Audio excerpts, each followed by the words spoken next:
umezikabidhi mikononi mwetu. Amen.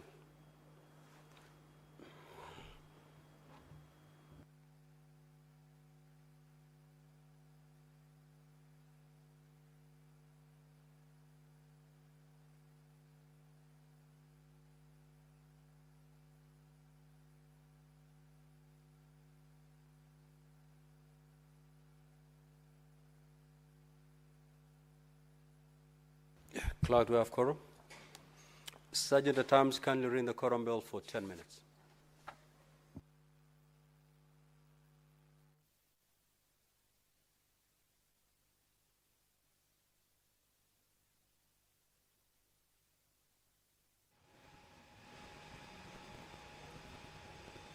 The commencement of the Senate sitting has been interrupted owing to a quorum hitch. Much as the prayer has been said and the chair taken, the sitting of the Senate cannot commence yet owing to that particular lack of quorum that the House is facing now. The Speaker has directed that the quorum bell be rung for the members of the Senate to make their way into the chamber. Remember, the quorum that is needed is at least 15 senators. Senator Hamida, Senator Sifuna have also walked in. The House is yet to commence, but once that quorum is raised, then the business of the day shall commence.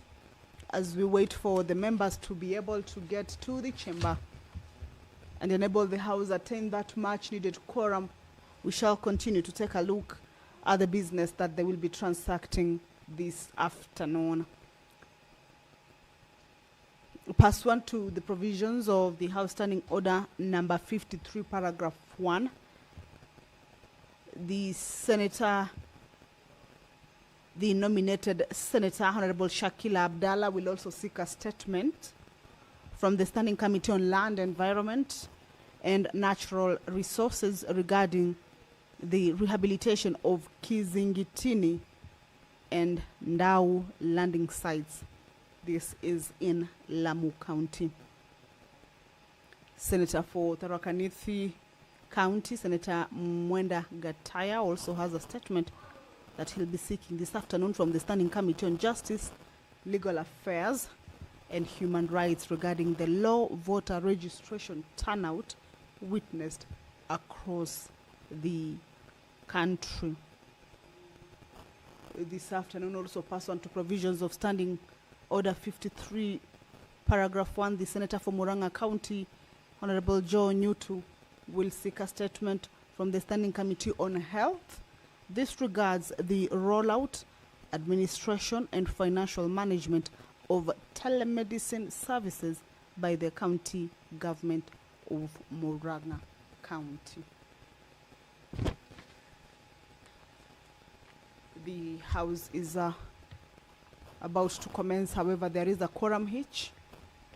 The Speaker has directed that the quorum bell be rung for 10 minutes, just to give room to the senators who may be perhaps running late to get to the chamber to be able to hasten their steps and join their colleague. I've seen Senator Mohamed Faki, Mombasa County Senator, has also walked in.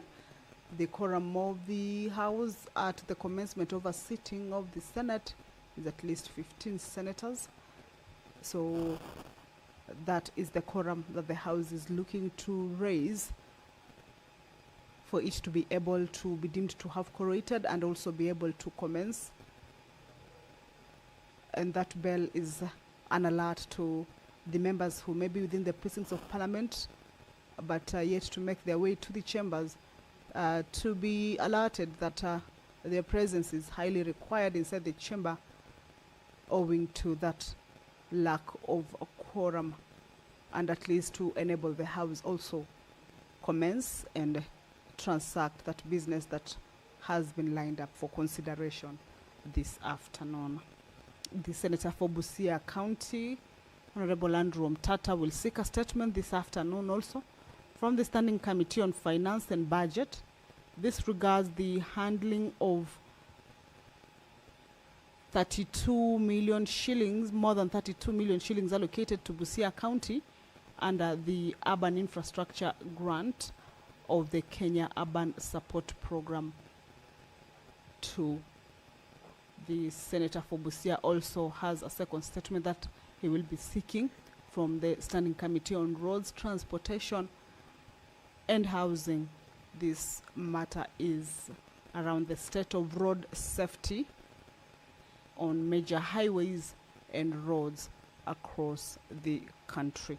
There is a statement that once the House attains the quorum and commences, these senators will be able to seek for clarification and also comprehensive reports from those standing committees on the matters that the senators have raised. Senator Tabitha Mutinda has also walked in, Senator Veronica Maina and Senator Jones Mwaruma have also walked in. The House is looking to attain at least 15 senators for it to be able to be deemed to have quorated. If that quorum is not present, then the House, or at the lapse of the first round of the quorum bell, if the quorum will not have been raised by then, a second round of quorum bell will be on. However, if at the lapse of that quorum bell the House will not have raised the needed quorum, then that means the House may stand adjourned until the next sitting. But of course, we believe that the senators, who majority of them were in the House during the morning sitting, are still within the precincts of Parliament and shall be able to join their colleagues who are already inside the chambers and just waiting for that quorum to be raised for the business to be able to commence. Another priority business that the members will be undertaking this afternoon is consideration of the motion regarding installation of CCTV cameras in all police stations, cells and police reporting desks. This is a motion that was moved by the Honorable nominated Senator Karen Nyamu. Debate on this particular motion was done comprehensively and conclusively on the floor of the House.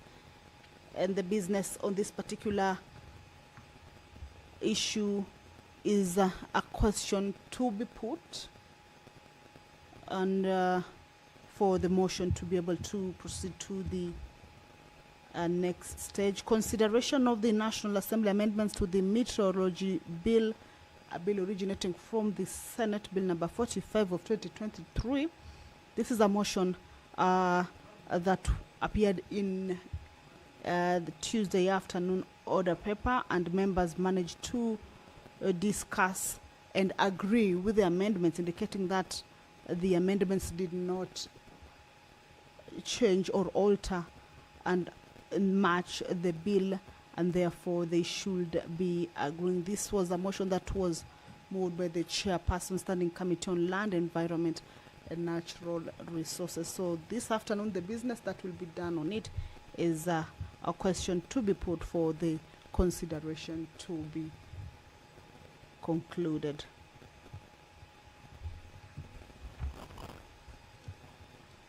The Senate is about to commence. There is a quorum hitch. However, we have seen at least a substantive number of members have walked in or have made their way inside. And I've just seen a signal that there could be just a deficit of 2.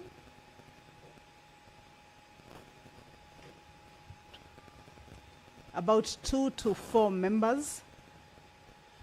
So that means that just a few members are required to be able to enable the House kick off and consider that business that has been scheduled for consideration this afternoon. You will recall that the motion on the establishment of National teaching and referral hospitals in Kenya was also considered in Tuesday afternoon sitting. However, debate has not been concluded on it. There is still more time for members to be able to weigh in on this particular matter, a matter that seeks to urge the Ministry of Health to establish national teaching and referral hospitals in the Coast, Eastern, Northeastern, Nyanza, and Western regions, and not just establish, but also equip and fully equip the teaching referrals.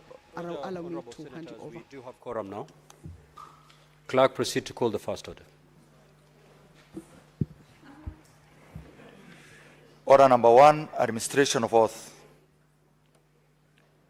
Order number 2, communication from the chair.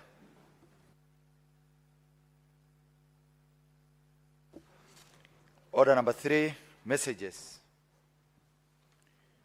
Order number 4, petitions. Order number 5, papers. The Senate Majority Leader.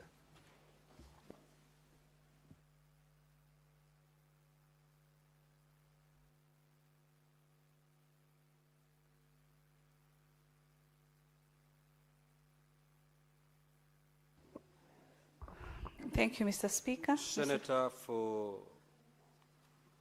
Nandi and your colleague. You are in breach of Standing Order 117. Kindly proceed to take your seat. Proceed, Honorable Senator. Thank you, Mr. Speaker. Mr. Speaker, I do beg to lay the following papers on the table of the Senate this day. Report of the Auditor General on financial statements of Busia Municipality for the year ended 30th June 2020. Busia Municipality for the year ended June 30th 2021. Busia Municipality, 30th June 2022. Busia Municipality, year ended 30th June 2023. Busia Municipality for the year ended 30th June 2024. And Malaba Municipality, County Government of Busia for the year ended June 30th, 2024.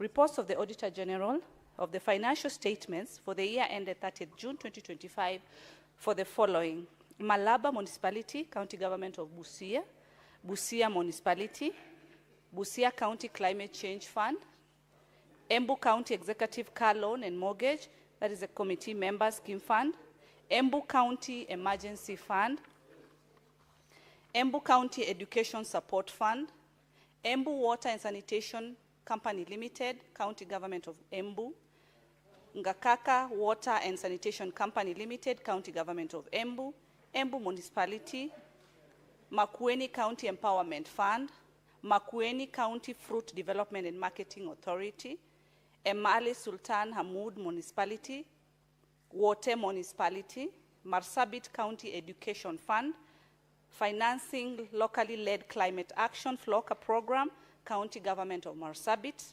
Marsabit County Assembly Staff Car Loan and Mortgage Scheme Fund, Nyaururu Water and Sanitation Company Limited, County Government of Laikipia, Financing Locally Led Climate Action FLOCA Program, County Government of Laikipia, Laikipia County Education Bursary Fund, Machakos County Assembly Housing and Car Loan Scheme Fund for MCAs, Machakos County Assembly Housing Car Loan Scheme Fund for the staff, Mutitone Level 4 Hospital, County Government of Machakos, Kimiti Level 4 Hospital, County Government of Machakos, Kalama Level 4 Hospital, County Government of Machakos, Kathiani Level 4, Athi River Level 4 Hospital, Kangundo Level 4 Hospital, Machakos Municipality, Mavoko Municipality, Bomet County Climate Change Fund, Tharaka-Nithi County Bursary Fund, Nyamira County Bursary Fund, Nyamira County Climate Change Fund, Nandi County Climate Change Fund, Financing Locally Led Action, Climate Action FLOCA Program, County Government of Samburu, Uasin Gishu County Staff Mortgage and Car Loan Scheme Fund, FLOCA Program, County Government of Isiolo, Bungoma County Climate Change Fund, Bungoma County Youth and Women Empowerment Fund, Bungoma County Assembly Members Car Loan and Mortgage Scheme Fund, Bungoma County Assembly Employee Car Loan and Mortgage Scheme Fund, Elgeyo Marakwet County Climate Change Fund, Kakamega County Climate Change Fund, Ngong Level 4 Hospital, County Government of Kajiado, Kajiado County Disability Mainstreaming Fund, Ijara Sub-County Level 4, that is the County Government of Garissa, Nyamira County Emergency Fund, Vihiga County Facility Improvement Fund, Vihiga County Sports Fund, Nakuru County Executive Mortgage Staff Scheme Fund, Nakuru County Executive Mortgage for Staff, Car Loan and Scheme Fund, County Assembly of Nakuru, Car Loan, Grant and Mortgage Fund, Nakuru County Bursary Fund, Nakuru County Emergency Fund, City of Nakuru, County Government of Nakuru, Nakuru Rural Water and Sanitation Company Limited, Kisumu County Alcoholic Drinks and Control Fund, Kisumu County Revenue Board, Kisumu Assembly Car Loan and Mortgage Scheme Fund, Kisumu County Emergency Fund, Kisumu County Climate Change Fund, Kilifi County Car Loan and Mortgage Scheme Fund, Kilifi County Microfinance Wezesha Fund, Siaya County Bursary Fund, and lastly, Kitui County Assembly Car Loan Mortgage for Members Scheme Fund. I beg to lay, Mr. Speaker. Yes, Deputy Speaker, what clarification are you seeking? Thank you, Honourable Speaker. Honourable Speaker, severally have been listening to the papers being laid in this House, Mr. Speaker. Especially, let me handle this afternoon the papers which have been laid here, Mr. Speaker. Level 4 hospitals, level 3 hospitals. Honourable Speaker, Kenyans listening to us, they are like we are taking over the work of the county assemblies as the Senate. So, Mr. Speaker, maybe through your wisdom, through SBC, and any other relevant authority, including the management of the Senate, can we have a threshold of the papers that can be handled by the Senate and others which really need to be handled by the county assemblies to go to the county assemblies? We should really build even capacity for the county assemblies so that they can be able to handle these only 10 accounts, Mr. Speaker. Otherwise, the Senate will appear to be doing the work of the county assemblies. And, Mr. Speaker, this is the high time we make some radical decisions. Ask county assemblies to do their work. Most of them are not, because once they are given these reports, Mr. Speaker, they don't go through them objectively, because most of the assemblies have gone to bed with the governors. And therefore, Mr. Speaker, as the Senate of this 13th Parliament, let us do something to the county assemblies so that also we can empower them enough to do their work, Honourable Speaker. Thank you. Yes, Senator Fernandez.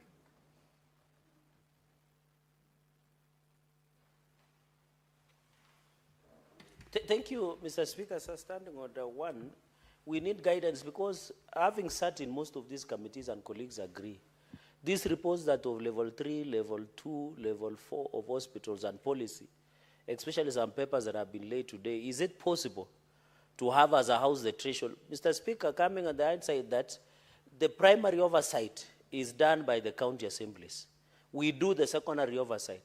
Is it possible to some of these threshold of papers being laid can be assigned specifically to the specific county assemblies so that those matters are handled at the county level?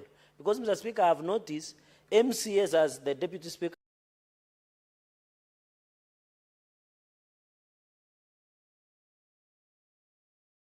say, don't handle most of these reports objectively, because the argument they will tell you it will go to the Senate. In fact, whenever we ask the questions why they have not considered audit reports, they will always tell us we didn't consider because it is coming to the Senate. So, Mr. Speaker, as you steer this House, can you in the SBC and as the leader of the House, at least at the SBC level and the management of the Senate, can we establish a threshold so that we don't need to bring everything, so that the Senate can deal with the global matters that affect the evolution? I think, Speaker, if we have that clarity, we'll allow even our committees to be efficient in terms of discharging their mandates, considering the nature of what we dispense of, so that we don't reduce ourselves to some of the issues that can be handled at the county assembly level. Mr. Speaker, sir, I yield. Okay, Senator for Kakamega, before I give direction on this matter. I think this matter does not invite the Speaker to rule. It is a matter that requires that the entire Secretariat of Parliament, and specifically the Senate, should reflect on and then advise the Senate Business Committee. Why, Mr. Speaker?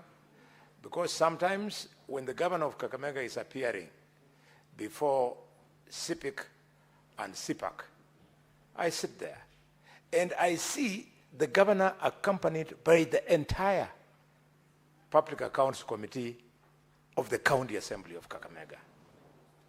So even as we would think we want to become efficient, it looks like the people who should have sorted that problem then accompany the governor to attempt to answer questions on behalf of the governor. Mr. Speaker, I beg that we expand the scope of the request by the distinguished senator from Meru. Thank you, Mr. Speaker. Now, order, honorable senators. Now, this matter has been of great concern to this institution. It has been so since the first cohort of governors, because then I used to serve as the chair of the legal committee of the Council of Governors. Now, I even remember that this matter, because of the lack of clarity on it, it ended up with the judiciary.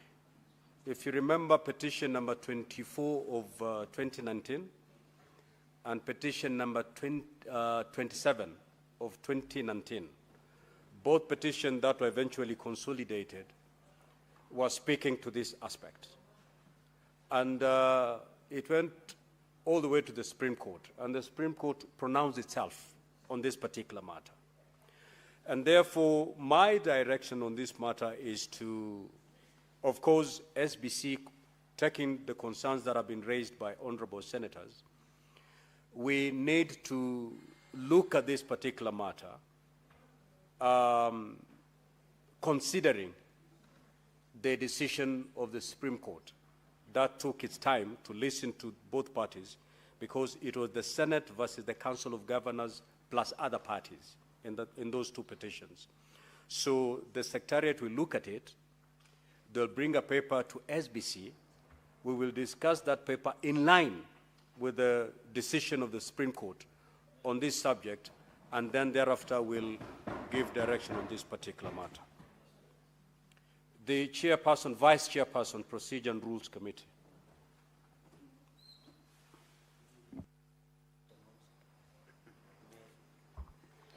Thank you, Mr. Speaker. Mr. Speaker, I beg to read the following paper on the table of the Senate today, 19th November 2025. 11th report of the Procedure and Rules Committee on the review of the Senate standing orders. Thank you. Next order.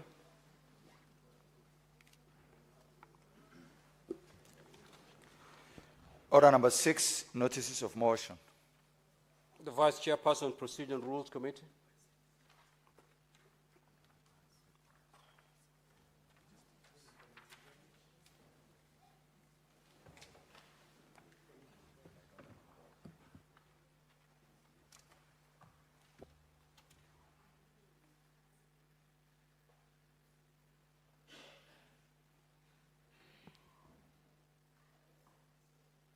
I give notice of the motion that pursuant to standing order 267, 268, and 270, the Senate approves the 11th report of the Procedure and Rules Committee on the review of the Senate standing orders laid on the table of the Senate on Wednesday, 19th November 2025.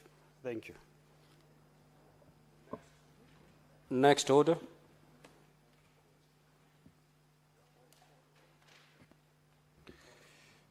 Order number 7, questions and statements.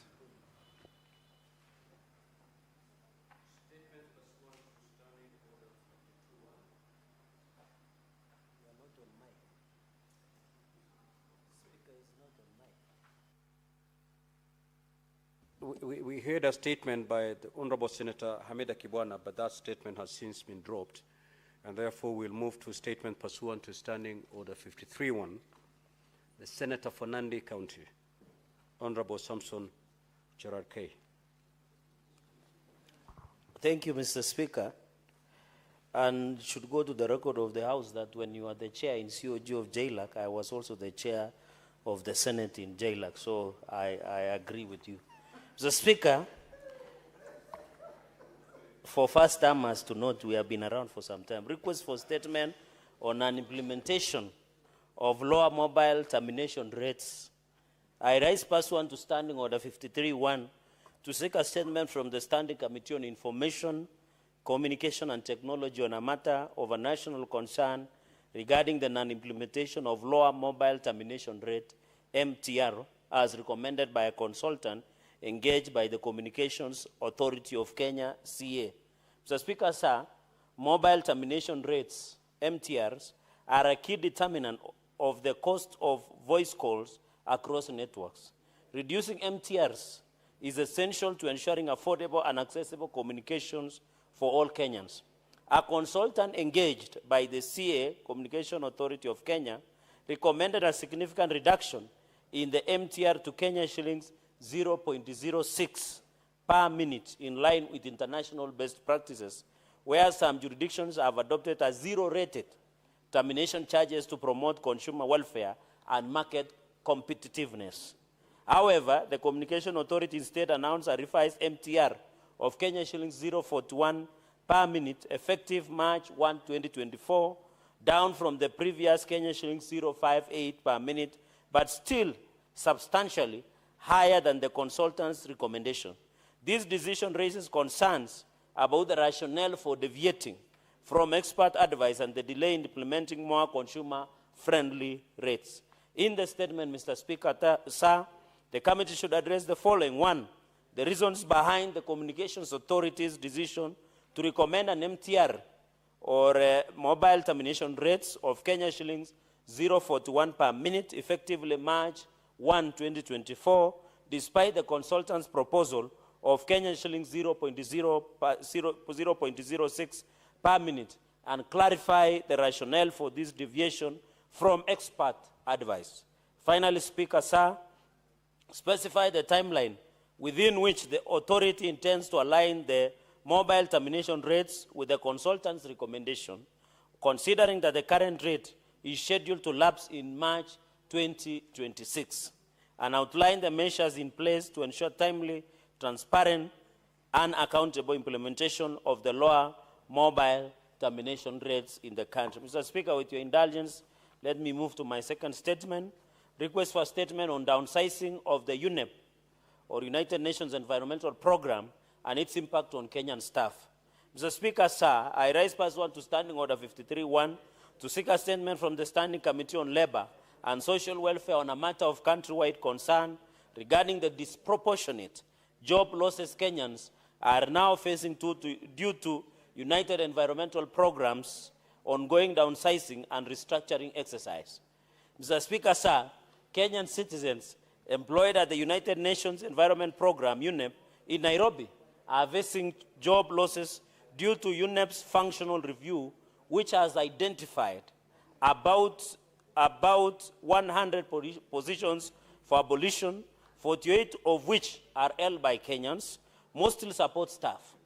This comes despite UNEP's overall workforce expansion from 1,268 to 1,383 staff between 2020 and 2024, with consultants nearly doubling to 1,450. Kenya has fully met its financial obligation to the Environment Fund. Unlike many other member states, yet Kenyan staff continue to face job insecurity, while their key local positions, such as the UNEP Kenya Country Office Coordinator, have been filled by non-Kenyans. Kenya, as the host of UNEP's global headquarters, deserves transparency, fairness, and meaningful participation in the UNEP's operations, and urgent engagement with the UNEP leadership is needed to protect the rights and livelihoods of affected citizens. Mr. Speaker, sir, In the statement, the committee should address the following. 1, the criteria used in the UNEP's functional review to identify the positions for abolition and the reasons this criteria was not disclosed to the staff. Number 2, Mr. Speaker, sir, why nearly half of the terminated positions are held by Kenyans, despite Kenya's role as the host country and consistent financial contributor to the Environment Fund, and outline measures being taken to protect Kenyan staff from disproportionate job losses. Number 3, Mr. Speaker, sir, the decision to expand its consultant workforce and extend temporary job openings while abolishing field roles and leaving key vacancies unfulfilled. Number 4, Mr. Speaker, sir, why the UNEP Kenya Country Office, established in 2023, lacks a program document and budget, and what benefits Kenyans have received compared to other United Nations host countries. Mr. Speaker, sir, and finally, why a non-Kenyan was appointed as a coordinator of United Environment Program Kenya Country Office, whether Kenyan candidates were fairly considered, and why the United Nations Environmental Program allow nationals to add other regions' offices, but not in Kenya. I thank you, Mr. Speaker, sir. Senator Catherine Muma.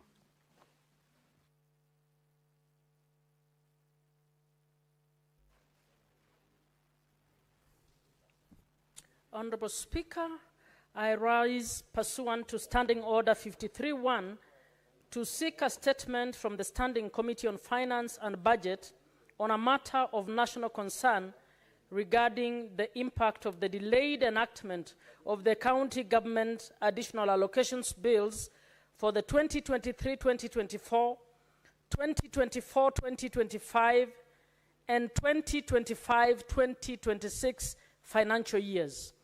Mr. Speaker, the county government's additional allocations bill for the current financial year concluded the bicameral legislative process just last week, and it is yet to be assented to, even though the financial year is almost halfway complete now. This persistent delay in the enactment of this important legislation has adversely affected budget formulation and implementation in the counties. It has resulted in late disbursement of conditional allocations, which has in turn undermined project implementation and service delivery in the counties.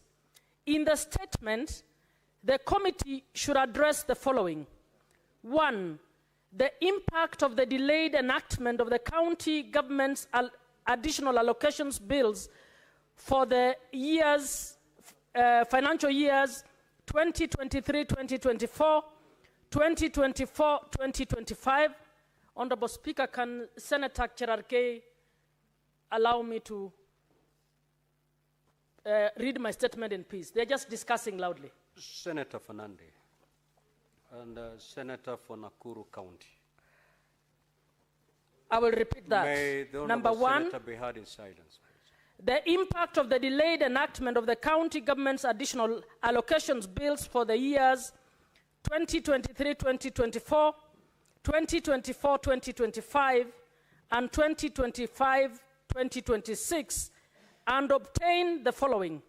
1, a list of all projects in each county that have had to be discontinued.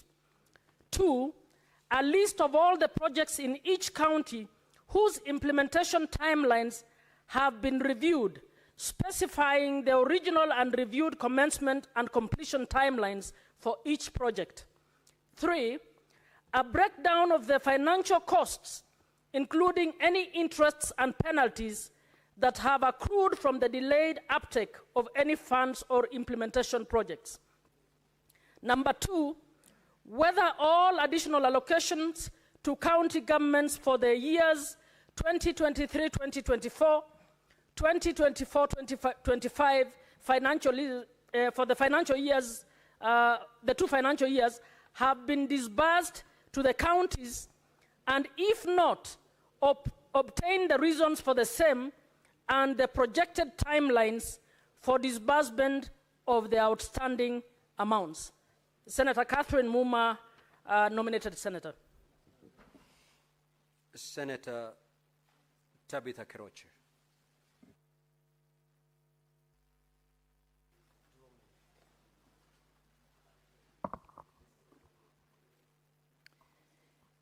Mr. Speaker, sir, I raise pursuant to Standing Order 53-1 to seek a statement from the Standing Committee on National Security, Defense and Foreign Relations in a matter of county-wide concern regarding the displacement of residents of Kehoto Village by the rising water levels in Lake Naivasha. Mr. Speaker, sir, the rising water levels in the lake have left homes submerged, destroyed property and livelihoods, and exposed the affected community to waterborne diseases and other serious health risks. In the statement, the committee should address the following: the current state of disaster preparedness by the county government of Nakuru, the effectiveness of the county government's response to the displacement of residents of Kehoto Village by the rising water levels in Lake Naivasha, and specifically the failure by the county government to provide adequate humanitarian assistance to the affected community despite the existence of an emergency fund. The steps being taken by the county government to ensure that the residents receive the essential humanitarian support, including food, shelter, medical care, and sanitation services. Led by Senator Tabitha Kiroche, Senator of Nakuru County. Speaker, sir, I raise pursuant to Standing Order 53-1 to seek a statement from the Standing Committee on Roads, Transportation, and Housing on a matter of county-wide concern regarding the unprocedural handing over of a Afraha Stadium to the Kenya Defence Forces, the audit of finance expenditures incurred, and the status of the project as initially funded by the World Bank. Mr. Speaker, sir, the recent transfer of Afraha Stadium to the KDF executed without public consultation and amid unresolved questions surrounding financial management and project continuity has raised serious concerns. As a flagship development for Nakuru County, the stadium was originally supported by the World Bank. Its upfront handover, coupled with a lack of clarity on the use of funds and stakeholder engagement, necessitates urgent scrutiny to protect public interest and uphold the principles of good governance. In the statement, the committee should address the following: the circumstances that led to the World Bank Group's withdrawal from the Afraha Stadium project, and provide the status of the project at the time of the exit. A comprehensive account of the funds previously allocated to the project, detailing how the funds were utilized and explaining the reasons behind the stalling of the project prior to the handover. Whether the Ministry of Defense undertook comprehensive due diligence before assuming control of the project, including an audit of the expenditures already incurred, review of projects drawings and bills of quantities, evaluation of technical reports, and engagement with consultants and contractors previously commissioned under the World Bank supported initiative. Whether any public participation was conducted prior to the handover in accordance with the constitutional and statutory requirements. Whether the World Bank has been informed of the stadium handover and any redesign or reconstruction works currently underway. Whether the national government is aware of any significant works already completed on the stadium, and explain how this aligns with the decision to transfer the project to KDF. Read by Senator Tabitha Karanja, Senator of Nakuru County. Thank you. Senator Shakila Abdallah. Now, Honorable Senator Hamida, would you deposit your written authority to read this statement on behalf of the Honorable Senator Shakila? Then we shall await a written authority. We'll defer it for some moment as you sort out that. Senator for Tharaka Nithi County.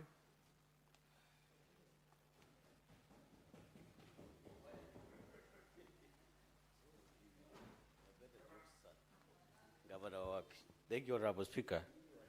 Honorable Speaker, I rise pursuant to Standing Order 53.1 to seek a statement from the Standing Committee on Justice, Legal Affairs and Human Rights on a matter of national concern regarding low voter registration turnout witness across the country. Mr. Speaker, sir, despite the Independent Electoral and Boundaries Commission, IBC, launching a nationwide registration drive on 29th of September 2025, targeting 6.3 million new voters, preliminary reports indicate that many eligible Kenyans remain unregistered, citing logistical, technical, and informational barriers. This especially threatens to defranchise legal settlements of the population, particularly those in rural areas, persons with disability, the elderly, and marginalized communities. It also points to systematic gaps in outreach, infrastructure, and coordination that must be urgently addressed. In the statement, Honorable Speaker, the committee should address the following: measures in place to ease access for citizens who face challenges traveling along distances to registration centers, especially vulnerable groups such as persons with disability, the elderly, and those living in rural areas. To Honorable Speaker, the committee should also cite the specific steps being taken to intensify voter registration campaigns in all counties to boost registration numbers by reaching more Kenyans, especially in unreserved areas. Number 3, Honorable Speaker, the committee should also look at the budgetary allocations earmarked for voter registration, civic education, outreach programs, including how these resources are being utilized to target youth, marginalized communities, and rural populations. Number 4, Honorable Speaker, not the least, the committee should also look at the mechanisms being implemented to resolve system failures and technical issues encountered during registration, particularly for citizens seeking to update, correct, or transfer their voter registration. Thank you, Honorable Speaker. This is Senator Mwenda Gataya, More Fire, CBS, Member of Parliament, today. Thank you. Senator Joe Nyutu. Yep. Yes. Thank you, Mr. Speaker. I rise pursuant to Standing Order 53.1 to seek a statement from the Standing Committee on Health on a matter of county-wide concern regarding the rollout, administration, and financial management of telemedicine services by the county government of Murang'a. Mr. Speaker, sir, the county government of Murang'a launched telemedicine services to facilitate remote consultations between patients in local dispensaries and health centers and medical specialists via an online platform. Mr. Speaker, while this initiative is commendable for expanding access to health care, serious concerns have emerged regarding the financial integrity and governance of the payment systems associated with the service. In the statement, the committee should address the following. 1, the reasons why the telemedicine payment systems has not been integrated into the county government of Murang'a's official revenue collection infrastructure, such as the USSD platform used for other county services. 2, whether payments for telemedicine services are currently being processed through select pay bill numbers that are reportedly not registered under the county government of Murang'a, and if so, the basis for their continued use.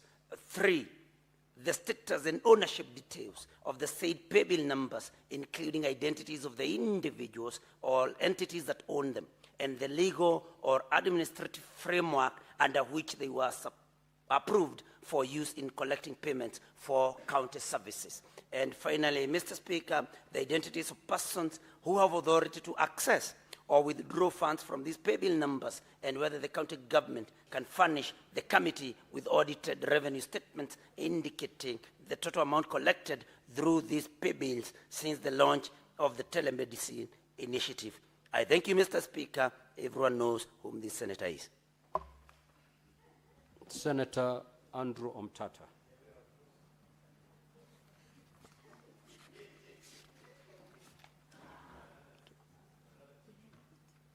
Yeah.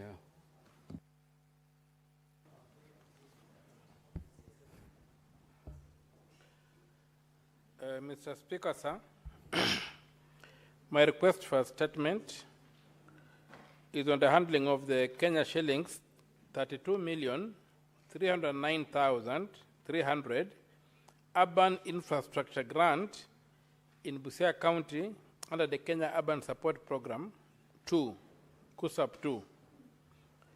Mr. Speaker, sir, I rise pursuant to Standing Order 53, Clause 1, to seek a statement from the Standing Committee on Finance and Budget on a matter of county-wide concern regarding the handling of Kenya shillings 32,309,300 allocated to Busia County under the Urban Infrastructure Grant of the Kenya Urban Support Program 2.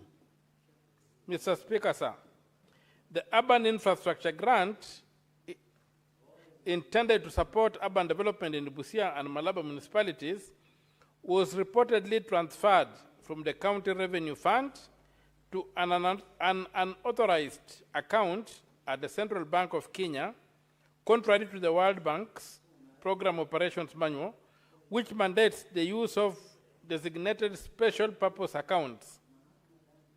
This deviation raises serious concerns about procedural compliance, financial accountability, and the protection of public and donor resources in the county. In the statement, the committee should address the following. 1. Verification from the National Treasury and the Control of Budget on the authorization status of the bank account to which the Kenya shillings 32,309,300 was transferred under the KUSAP 2 framework. 2. Measures instituted to rectify the irregular transfer and ensure the funds are moved to the approved special purpose account for the timely implementation of the intended urban development projects. 3. Identification of the individuals or officers involved in authorizing the transfer of funds to an unauthorized account, alongside a detailed account of any administrative or legal measures instituted in response to the irregularity. 4.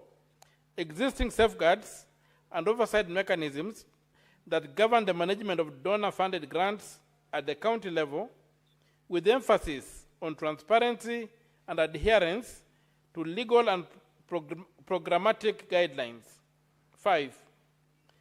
Legal provisions that empower Parliament through the Control of Budget or the National Treasury to access details such as ownership, signatories, transaction history, and interest earnings of the account where the funds were deposited, notwithstanding CBK's confidentiality claims.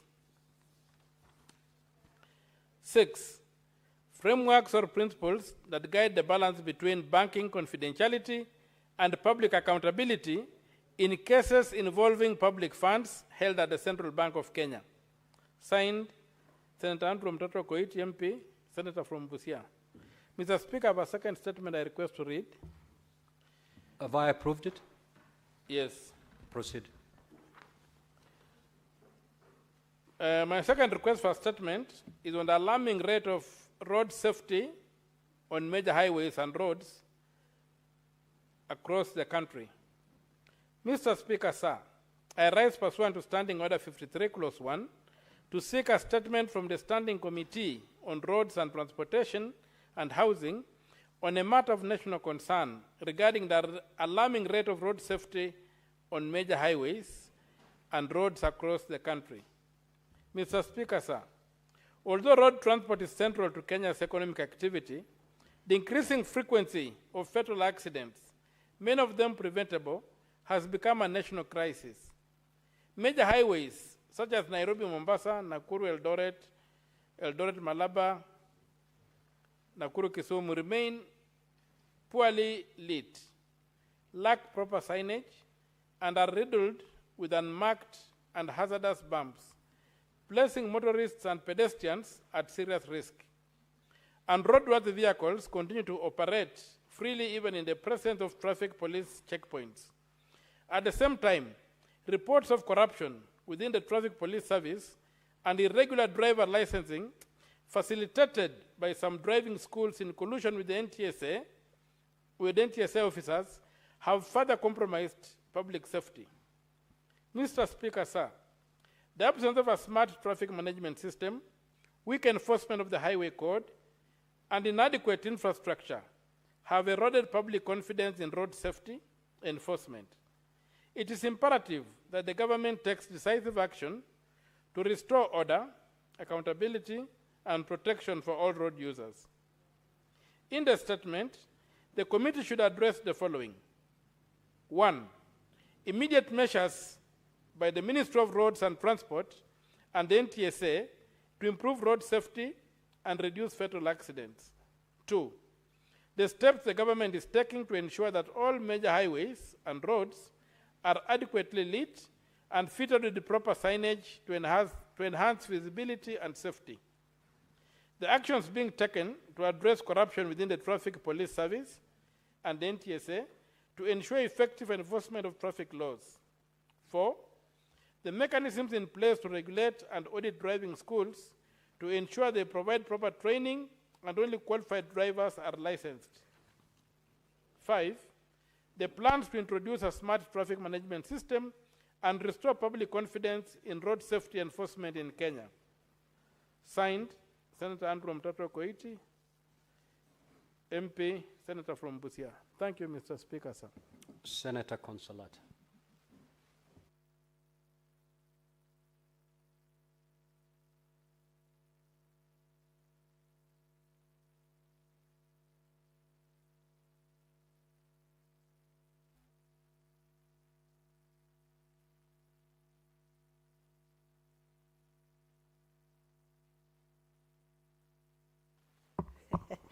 Thank you, Mr. Speaker, sir, for this opportunity. Mr. Speaker, sir, I rise pursuant to Standing Order 53-1 to seek a statement from the Standing Committee on Lands, Environment and Natural Resources on a matter of county-wide concern regarding the recent discovery of over Kenya shillings 683 billion worth of gold deposits in Isulu, Busiangala area in Kolomani, Kakamega County, by Shanta Gold Kenya Limited. Mr. Speaker, sir, a British firm, Shanta Gold Kenya Limited, which is a subsidiary of Shanta Gold, a company incorporated in Guernsey in the British Isles, is lining up underground mining of gold in Kakamega County with the deposits of the gold valued at more than Kenya shillings 683 billion. The firm has sought authority from the National Environment Management Authority, NEMA, seeking clearance to develop an underground gold mine and processing center in the Isulu Buchangala area to mine the metal over an 8-year period. The firm projects that it will acquire approximately 337 acres of land, mostly private freehold plots, which will require the relocation of about 800 households.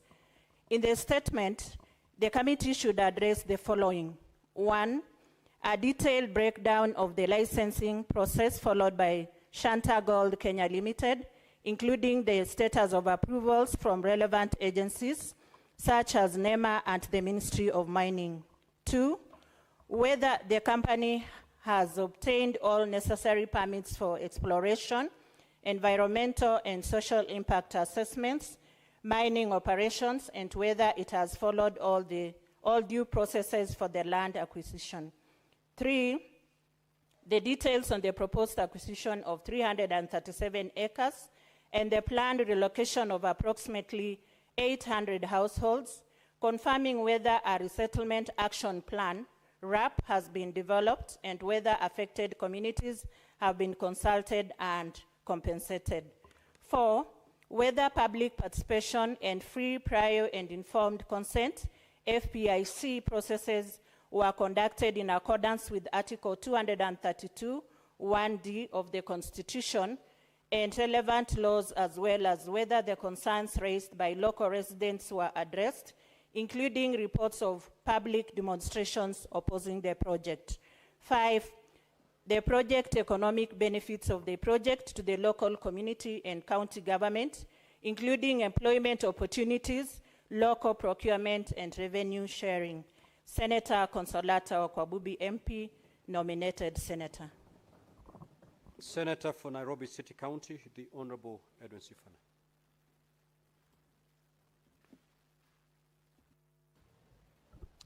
Speaker, I rise pursuant to Standing Order 53-1 to seek a statement from the Standing Committee on Education on a matter of countrywide concern regarding delays in the issuance of the 2024 Kenya Certificate of Secondary Examinations and Kenya Certificate of Primary Education certificates by schools and the Kenya National Examinations Council. Mr. Speaker, these delays arise either from prolonged periods before NEC issues examination certificates or from school principals unlawfully withholding them despite regulations that prohibit the retention of certificates on the basis of fee balances. As a result, young Kenyans have missed critical opportunities, including scholarships and police or military recruitment slots. This recruitment is ongoing, Honorable Speaker. In a country where such opportunities are scarce and employment prospects remain limited, it is unacceptable that the livelihoods of our young people are put at risk through the withholding or delayed issuance of documents that are essential to securing their future. In the statement, therefore, the committee should address the following. Number 1, when the 2024 KCSE and KCPE certificates will be released by the Kenya National Examinations Council and the reasons for the current delays. Secondly, whether the Ministry of Education's directive issued on 1st April 2025, which reaffirms the government policy under the Kenya National Examinations Council Act 2012, requiring all schools to release examination certificates to candidates irrespective of outstanding fee balances, remains in force, and the extent to which this directive is being implemented by schools across the country. Lastly, Honorable Speaker, we want to know the measures that have been put in place to regularize and streamline the issuance of examination certificates, including steps to ensure that certificates are produced and dispatched promptly after the release of results. I thank you, Honorable Speaker. Senator Faki.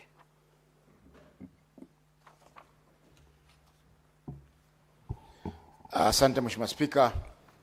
Nimesimama kulingana na kanuni ya 53(1) ya kanuni za kudumu za Seneti kuomba kauli kutoka kwa kamati ya barabara, uchukuzi na makao kuhusu msongamano wa magari katika barabara ya Proceedings katika eneo bunge la Changamwe, kaunti ya Mombasa.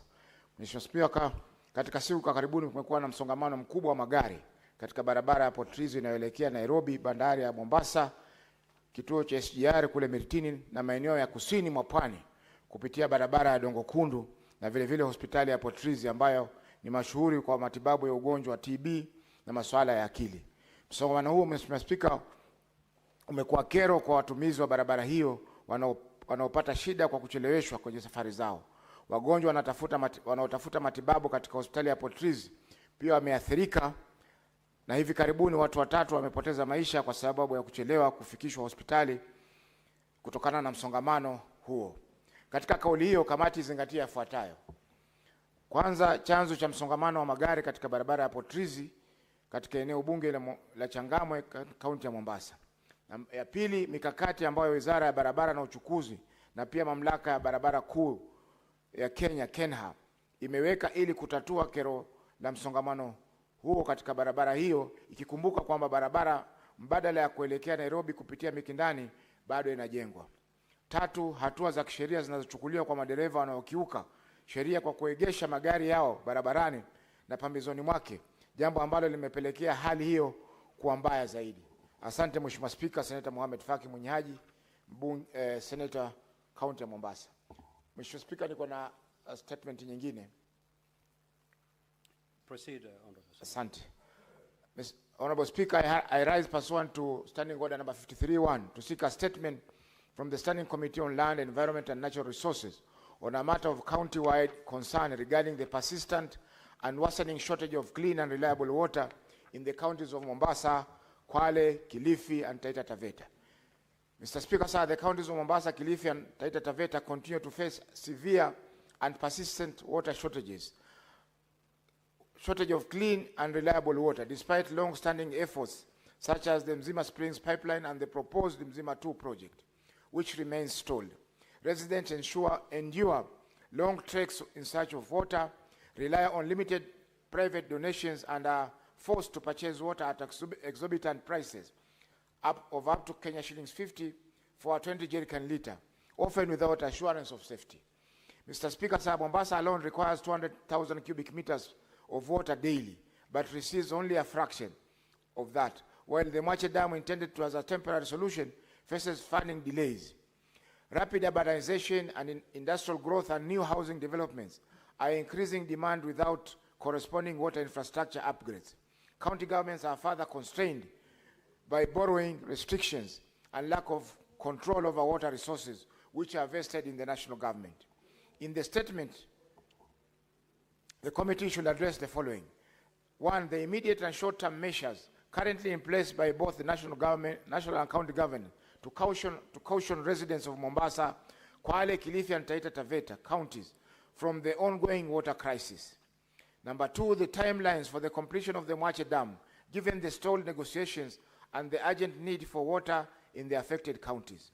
Number three, the current water demand and supply across the 4 counties, including daily consumption trends and actual volumes received from the existing sources, such as Mzima Springs, Marere, Tiwi, and the anticipated output from the Mwache Dam. Number 4, the implementation timeline, funding status and reasons for delay in the commencement of the Mzima 2 pipeline, which was scheduled to begin in 2017 and conclude in 2025, and recommend measures to fast-track the project. Number 5, the feasibility study, the feasibility of financing Mzima 2 pipeline through public-private partnerships, and outline any existing proposal or negotiations in this regard. Number 6, the legal and physical barriers preventing county governments from independently funding water projects, and propose mechanisms to address these limitations. Number 7, the details on any national level strategic plans to address long-term water scarcity in the coast region, including coordination with the Coast Water Services Board and the local water companies. Thank you, Mr. Speaker. Senator Mohamed Faki Mwenyehaji, Senator County of Mombasa. Thank you. Senator Hezena Lemalentian.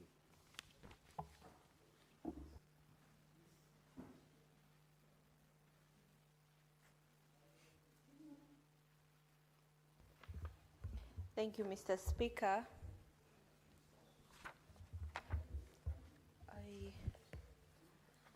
I request to change my microphone because of light.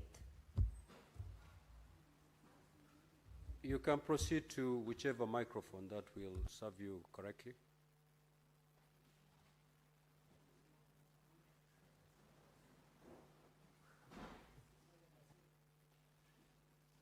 Or you can come to the dispatch.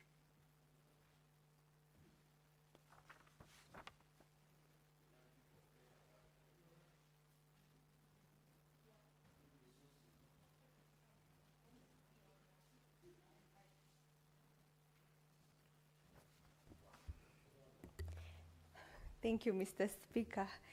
And I raise pursuant to Standing Order 52-1 to make a statement on a matter of general topical concern, namely the recent concluded Maa Cultural Festival 2025 held in Amboseli, Kajiado County. Mr. Speaker, sir, the Maa Cultural Festival 2025 was a vibrant week-long celebration of Maasai heritage held from the 4th to 9th of November 2025 at Amboseli National Park. The event brought together thousands of Ma-speaking community members from across the country and the East African region. It featured traditional performances, cultural exhibitions, intergenerational storytelling, youth-led innovations, and a historic conservation milestone. The festival was graced by His Excellency the President, Dr. William Ruto CGH, on the 8th of November 2025.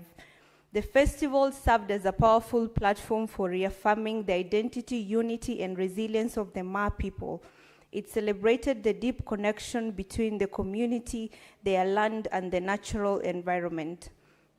The event also marked a historic handover of Amboseli National Park to the people of Kajiado County, an act that recognized the community's long-standing stewardship of the ecosystem and their role in conservation and cultural tourism. Mr. Speaker, sir, this was a moment of pride and unity where tradition met modern aspirations in a setting that celebrated both heritage and progress. I applaud the Ma leaders and elders for their unwavering commitment to safeguarding both culture and environment. Their leadership continues to inspire younger generations and ensures that the values, wisdom, and identity of the Ma people remain vibrant and relevant in today's Kenya. Mr. Speaker, sir, of particular note was the remarkable participation of the youth. Their presence was felt in every aspect of the festival, from performances that blended traditional and contemporary artistic styles to exhibitions of entrepreneurial innovations rooted in Ma heritage. This included fashion, crafts, digital storytelling, and creative enterprises that are not only preserving culture, but also empowering youth economically.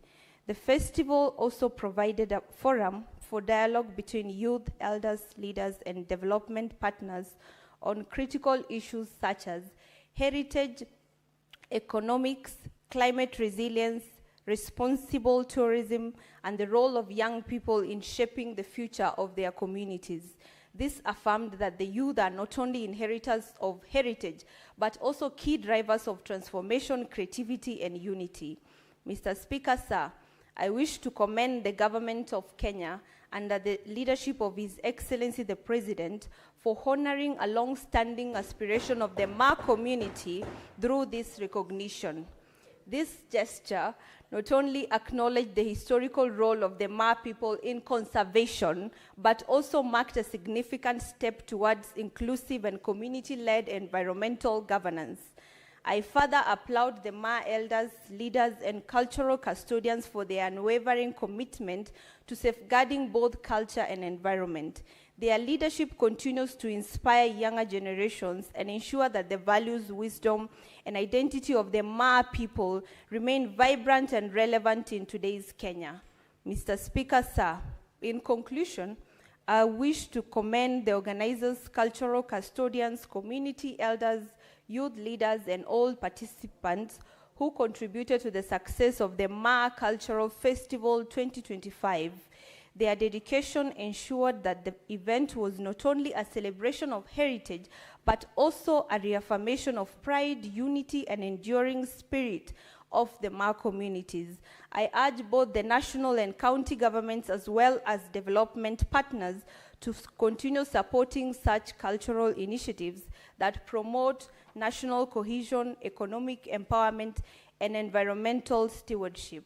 Senator Hezena Lemalitian, MP nominated senator, dated the 18th of November 2025. Thank you. Senator Professor Tom Ojenda, Senator for Kisumu County. That statement is dropped. We will now take comments for not more than 15 minutes on the statements that have been sought, starting with Honorable Senator Osotsi.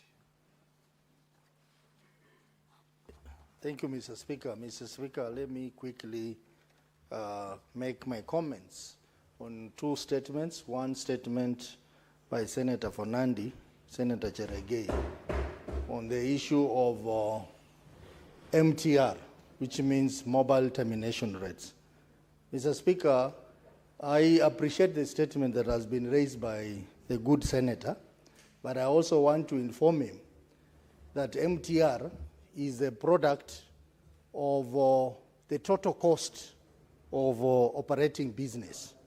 And I know that some countries which have zero MTR, but very few countries. In fact, it's just US and a few other countries.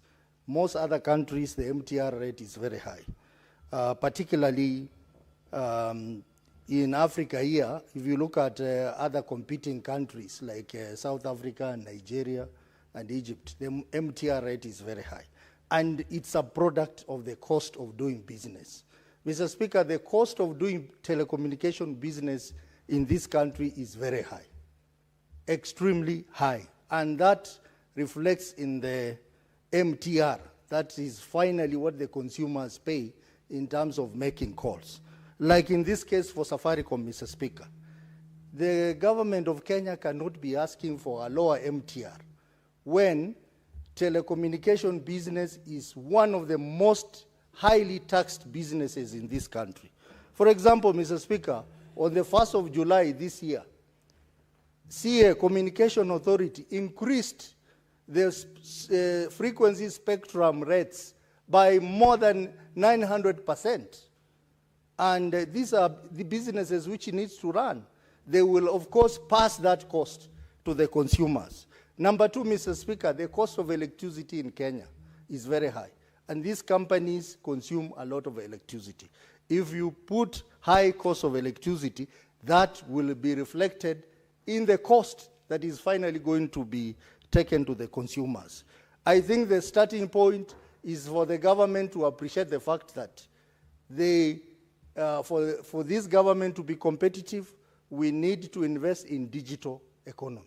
How do you invest in digital economy? By ensuring that telecommunication operators operate in an environment which is sustainable. So I would like the committee that will be looking at this particular statement to look at it from a wider context and not a simplistic context. As we are speaking now, Mr. Speaker, the cost of even licensing for telecommunication in Kenya is very high. Most of these operators, Safaricom, Airtel, they have been, their license expired 3 years ago, and it has not been renewed. So this company... 30 seconds to wind up your thoughts. Because of the delay in issuing renewed license, for example, a company like Safaricom cannot even make investment decisions. So when we talk about MTR, and I'm talking as an expert in the ICT sector, we must look at it from a wider context. Let us look at the aspect of doing business for telecommunication companies in this country, and then we'll understand the problem better. Mr. Speaker, I support the statement to that extent. Senator Boni. Mr. Speaker, I would like to appreciate the initiative by nominated Senator Nabwire. Together with Senator Catherine Muma, they are the only leaders from our community who have woken up to the reality of what is going on in Ikolomani.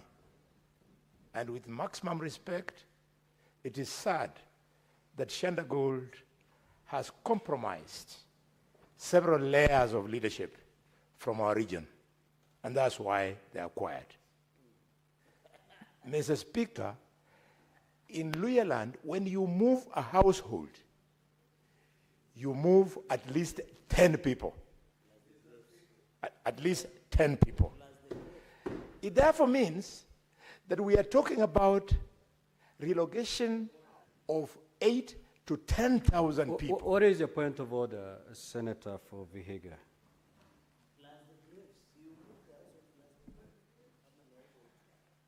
Mr. Speaker, I did not want to interrupt my elder brother, Senator Halwale, but standing on point of order, standing order number 105, Senator Halwale has made an allegation that leaders from our community, I know the community is referring to is the Luya community, where I belong.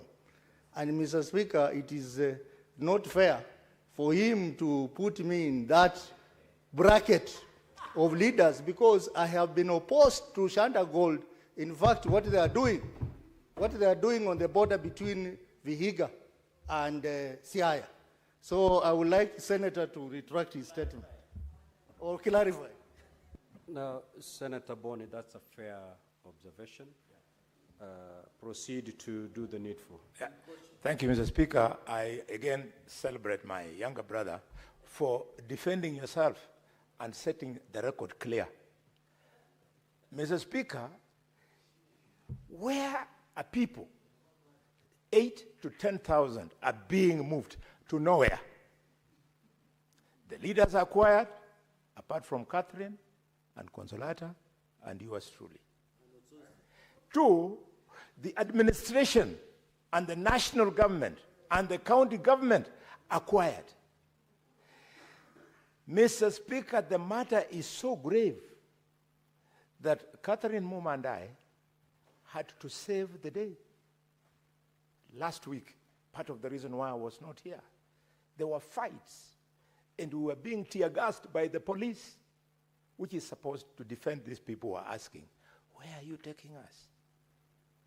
I refuse, on behalf of the people of the Kolmani. Give the Senator 1 minute. Yes, by extension, the entire Liranda corridor, that we shall not move. We will only move if we are the ones mining. We have not said we cannot mine. We will only move if our stake is not limited to 5%. 5% of our own gold, so that some tomcards. Mr. Speaker, sir. Senator Boni, would you wish to be Yes. informed by the Senator Fernandez? Yes. I would love Proceed, to be Senator Fernandez. I want to inform Senator Kalwale, my neighbor, that under the Mining Act, 10% to the local community, 20% to the county government, and 70% to the national government as per the Mining Act of 2015. And I agree with him, under the law, the local community can form what you call mining corporation and proceed to mine under the law, under mining rules of 2015. Point of information, I'm informing. Mr. Speaker, we should always plead with the colleagues. If you must inform a member, you tell him something he doesn't know. The law you are talking about, before you came here, we enacted that law. So I know what I am talking about. These are very... Senator Boni, that information should be useful.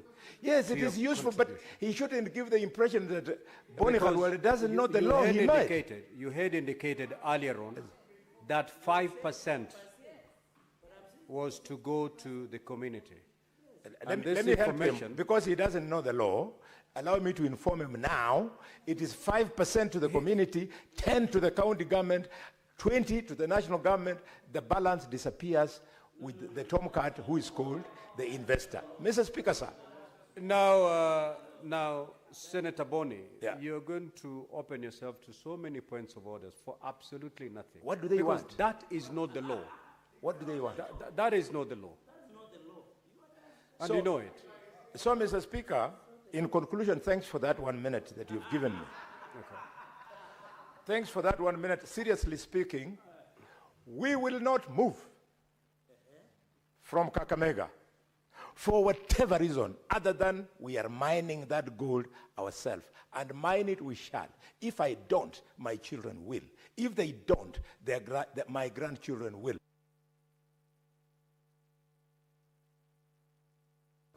Senator Catherine Muma. Thank you, Honorable Speaker, for an opportunity to contribute to the statements.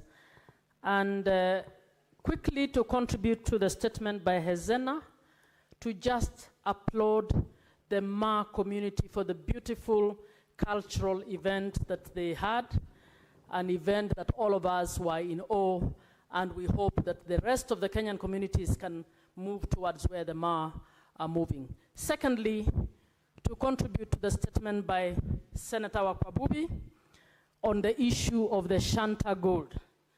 Honorable Speaker, the issue of social risk assessments of what mining will do is an issue that Parliament needs to take seriously. Honorable Speaker, on this particular matter, the NEMA actually put a public participation notice in June last year and did not actually give a link that had the report that they had. So the communities in the rural areas were not able to access this report. Honorable Speaker, the report is shy of 1,000 pages. They then came up with another statement. They were supposed to have public participation last week. And Honorable Speaker, that particular notice did not make any reference to the report.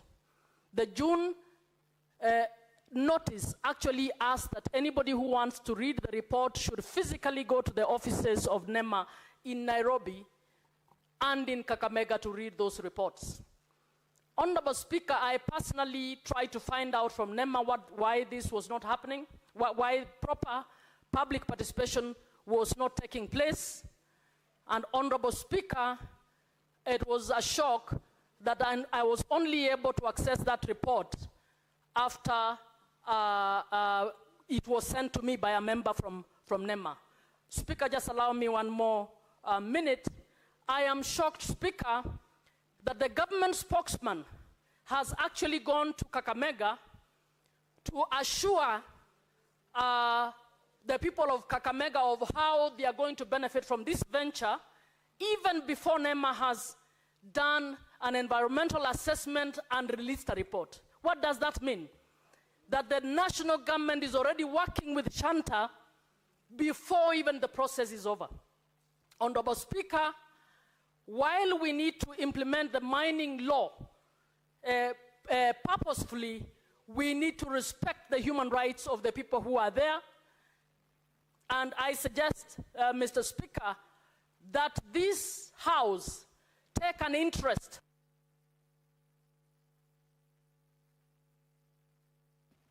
30 seconds, conclude your thoughts, Honourable Senator. Helps to streamline laws and procedures relating to mining so that they do not end up undermining the human rights of communities on lands that actually have minerals under the ground. This has been happening a lot in the coast. It is not just the issue of gold is not just in Kakamega. It is also happening in Nyanza, in Ramula. I'm a wife of the people in Nyanza. I am a daughter of the people in Western. And I am speaking on behalf of both to say that we must respect the rights of communities, particularly the rights for communities to stay together instead of being divided under divide and rule. And we need the government to allow an objective process rather than have a government spokesman who has no clue about the community that he's actually going into, issuing statements without actually consulting people. I support that statement. Senator Mandago. Thank you very much, Honourable Speaker. Honourable Speaker, allow me to comment on two statements, the statement on the issue of mining. And Honourable Speaker, my question to the Ministry of Mining is, what is the role of the National Mining Corporation? Why can these minerals be assigned to the National Mining Corporation and the government of Kenya invest in acquiring the equipment to mine these minerals, Honourable Speaker, so that the government of Kenya and the country Kenya can then utilize the resources, while the community is benefiting at that lower level, the county is getting the resources, and the remainder of the resources comes to national government so that they can be distributed for service delivery across the nation, Honourable Speaker. Honourable Speaker, it should also be noted that ever since the National Mining Corporation was established, the Ministry of Mining has never issued a single mining license to the National Mining Corporation. We would like to know, why is the Cabinet Secretary quick to issue mining licenses to private entities and not quick to issue the National Mining Corporation, which is an entity of government, Honourable Speaker.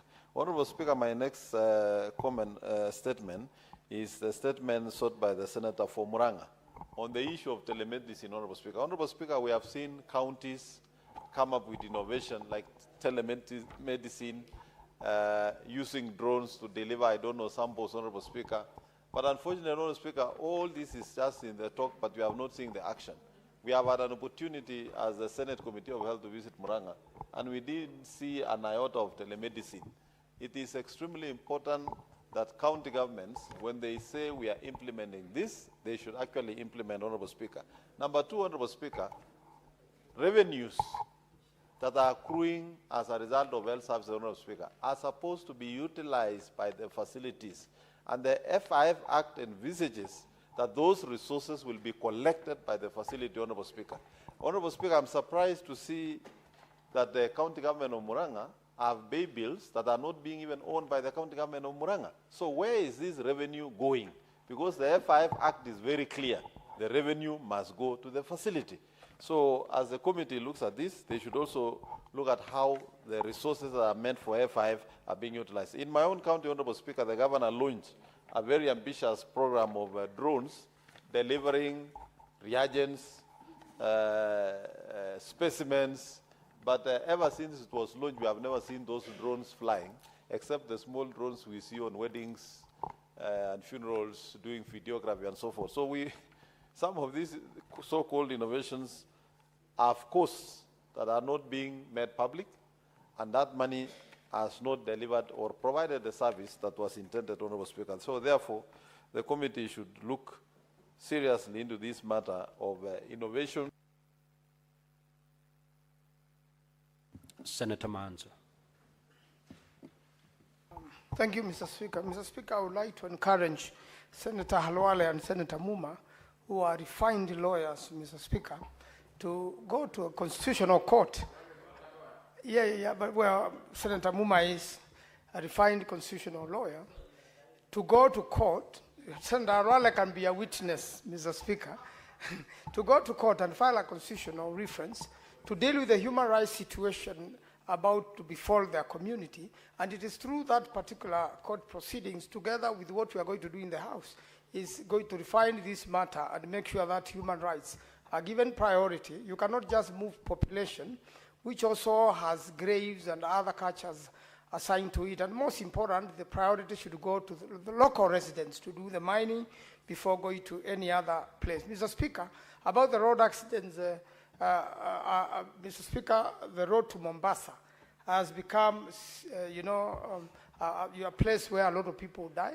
On last Friday, Mr. Speaker, I watched 2 cars of people I know collide, and most of the people died just before Emali, out of, the many trucks which denied one car an opportunity to overtake.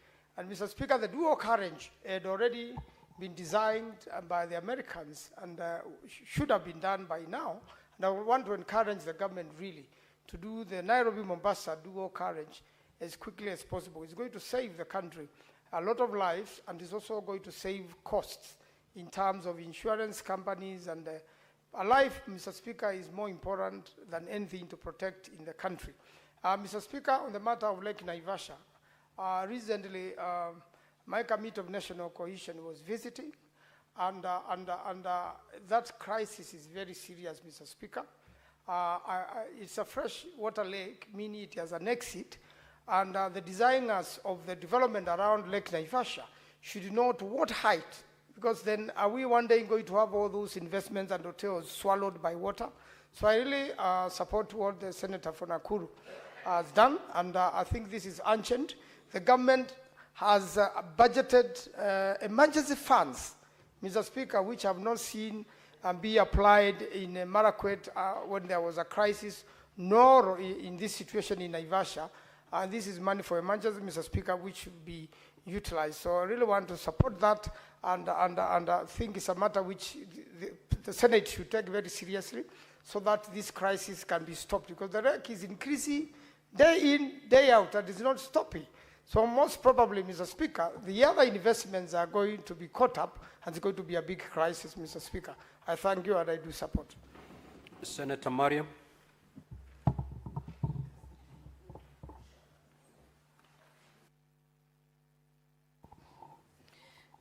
Thank you, Mr. Speaker, for giving me this opportunity. Mr. Speaker, I wanted to add my voice on the statement raised by Senator Tharakanithi on the turnout of the voters. Mr. Speaker, concerning that, this continuous voter registration and the Act under our constitutional, which is 88.4, which allow registration to be taken. Mr. Speaker, this normally after election, after 6 months after election, they are supposed to take this continuous registration. But because of IBC was not constituted by then, but they have started late, Mr. Speaker, but our target for the country registration is 6.3 million.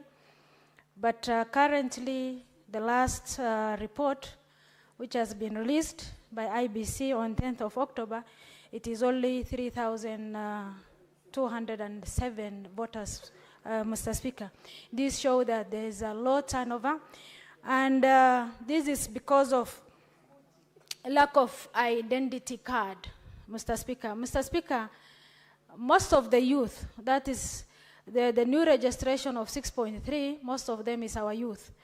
And most of these youth, they don't have an ID. If it has been processed from the area, and in the long run coming to this here in the main office for processing of the ID, they normally keep it on this. I don't know why. They have to release the ID, which they have already processed, to the county respectively, so that they urge our youth to take the registration. Mr. Speaker, also on this registration, there is also the distance of the current IBC office from the citizens.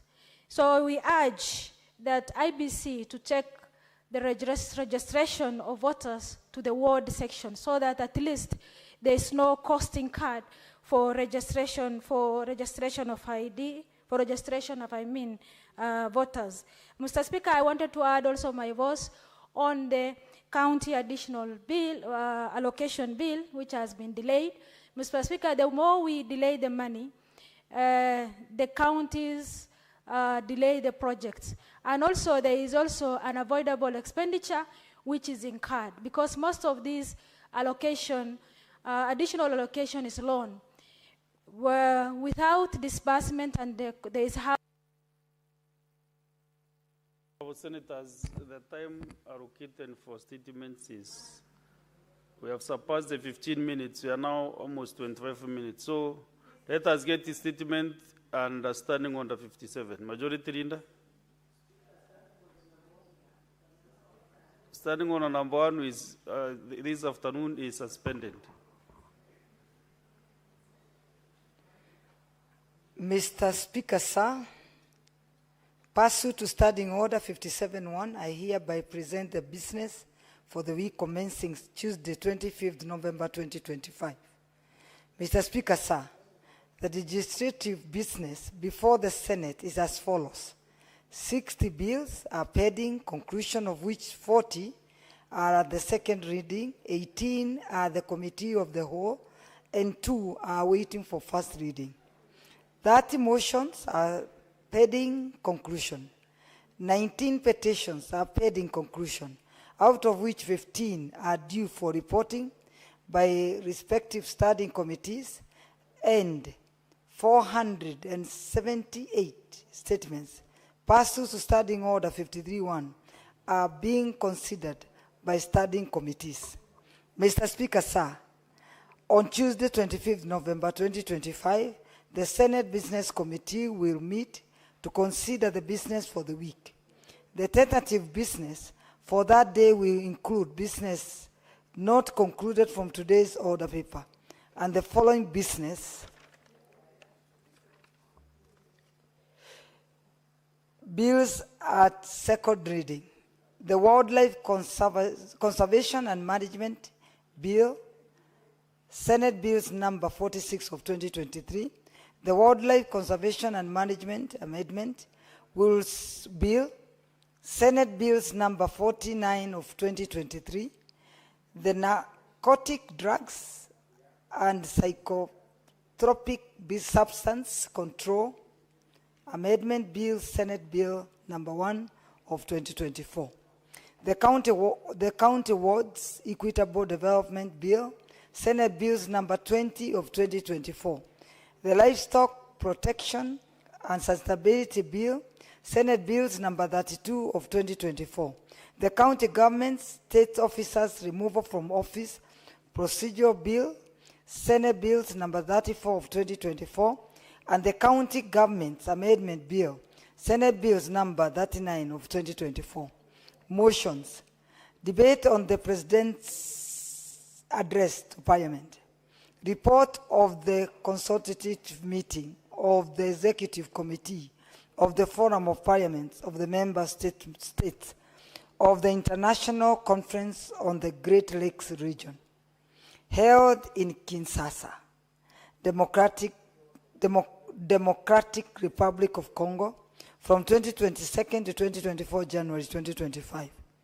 Progress report of the Standing Committee on National Cohesion, Equal Opportunity and Regional Integration on an inquiry into the diversity and inclusivity in the staff composition of state agencies in Kenya, and report of the Standing Committee on Health on the county oversight and networking engagements to Mandera, Wajir, and Marsabit counties. The tentative business for the morning sittings on Wednesday, 26 November 2025 will include the following questions addressed to the Cabinet Secretary, Ministry of Interior and National Administration as follows. Questions numbers 013, 018, and 097 by Senator James Morango, MP. Questions numbers 041 and 0120 and 120 by Senator Daniel Manzo, EBS, MP. Question number 051 by Senator Kadri Muma, MP. Question numbers 054, 056, and 059 by Senator James Omenen, MP. Questions number 052 by Senator Joyce Correa, CBS, MP. Questions number 094 by Senator Justice Stewart Mazao, EGH, MP. Question number 100 by Senator Mohamed Chute, MP. Question number 107 by Senator Mwenda Kataya, CBS, MP.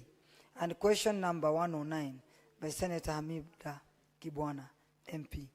The tentative business for the afternoon sitting on Wednesday, 26th November 2025 will include business not concluded from Tuesday's order paper and the following. Bills at the second reading, the County Wards Equitable Development Bill, Senate Bills number 20 of 2024, and the County Government Amendment Bill, Senate Bills number 39 of 2024. Bills at the Committee of the Whole. The Sports Amendment Bills, Senate Bills number 33 of 2024. The Public Fundraising Appeals Bill, Senate Bills number 36 of 2024. The Heritage and Museum Bill, Senate Bills number 8 of 2023. The Environment Laws Amendment Bill, Senate Bills number 23 of 2024. The Statutory Instruments Amendment Bill, Senate Bills number 10 of 2024. The County Government Election Laws Amendment Bill, Senate Bills number 2 of 2024. The Sports Amendment number 2 Bill, Senate Bills number 45 of 2024. The County Civic Education Bill, Senate Bills number 4 of 2024. The Office of the County Attorney Amendment Bill, Senate Bills number 47 of 2024. The Seeds and Plant Varieties Amendment Bill, Senate Bills number 4 of 2025. The County Hall of Fame Bill, Senate Bills number 18 of 2023. The County Oversight and Accountability Bill, Senate Bills number 3 of 2024, and the Public Finance Management Amendment number 4 Bill, National Assembly's Bill number 45 of 2024. Bills are second reading. Motions. Debate on the President's Address to Parliament, provision of integrated financial management information system, reports for county governments to the Senate, and mainstreaming gender perspectives in legislative and policy process. The tentative business for the afternoon sitting on Thursday, 27th November 2025, will include business not concluded from Wednesday's order paper and the following. Bills at the second reading: the Electronic Equipment Disposal, Recycling and Reuse Bill, Senate Bills number 5 of 2025, the Energy Amendment Bill, Senate Bills number 11 of 2025, the Health Amendment Bill, Senate Bills number 12 of 2025. Motions. Debate on the address to Parliament by His Excellency the President, Day 3. Establishment of a policy to regulate artificial intelligence and innovations in Kenya. The delink junior secondary schools from primary schools and mainstreaming a framework for clean cooking in Kenya. Mr. Speaker, sir, I thank you, and I hereby lay the statement on the table of the Senate. Senator Tabitha Karanja Keroche, Deputy Majority Leader. Thank you, Mr. Speaker, sir. Next order.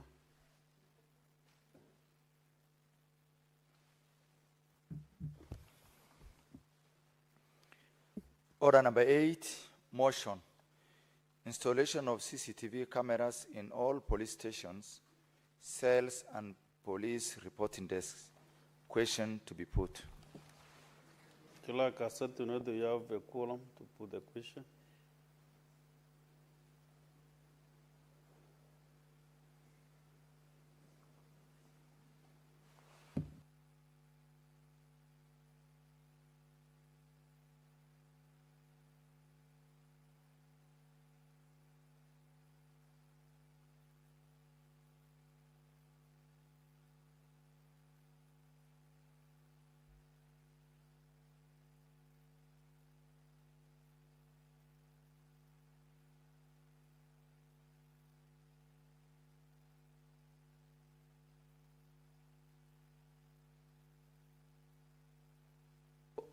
Honorable Senators, let me reorganize the order. Order number 8 and order number 9.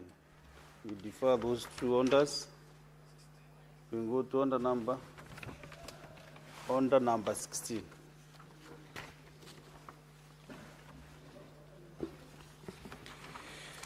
Order number 16, motion.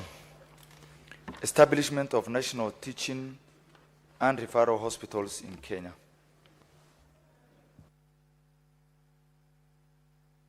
This is the resumption of debate.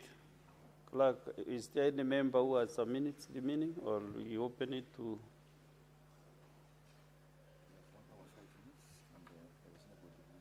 Okay. Then let us have Senator Kavindu against. Senator Veronica Duarte.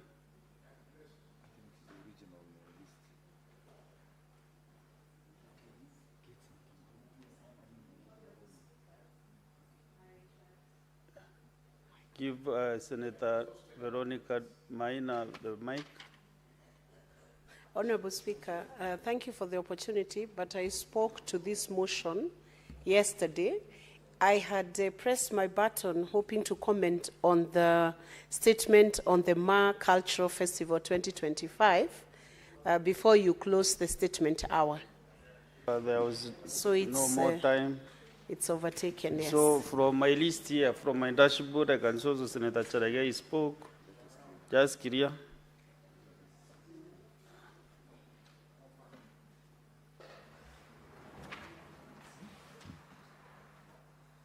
is interested now to contribute should maybe get into the intervention button.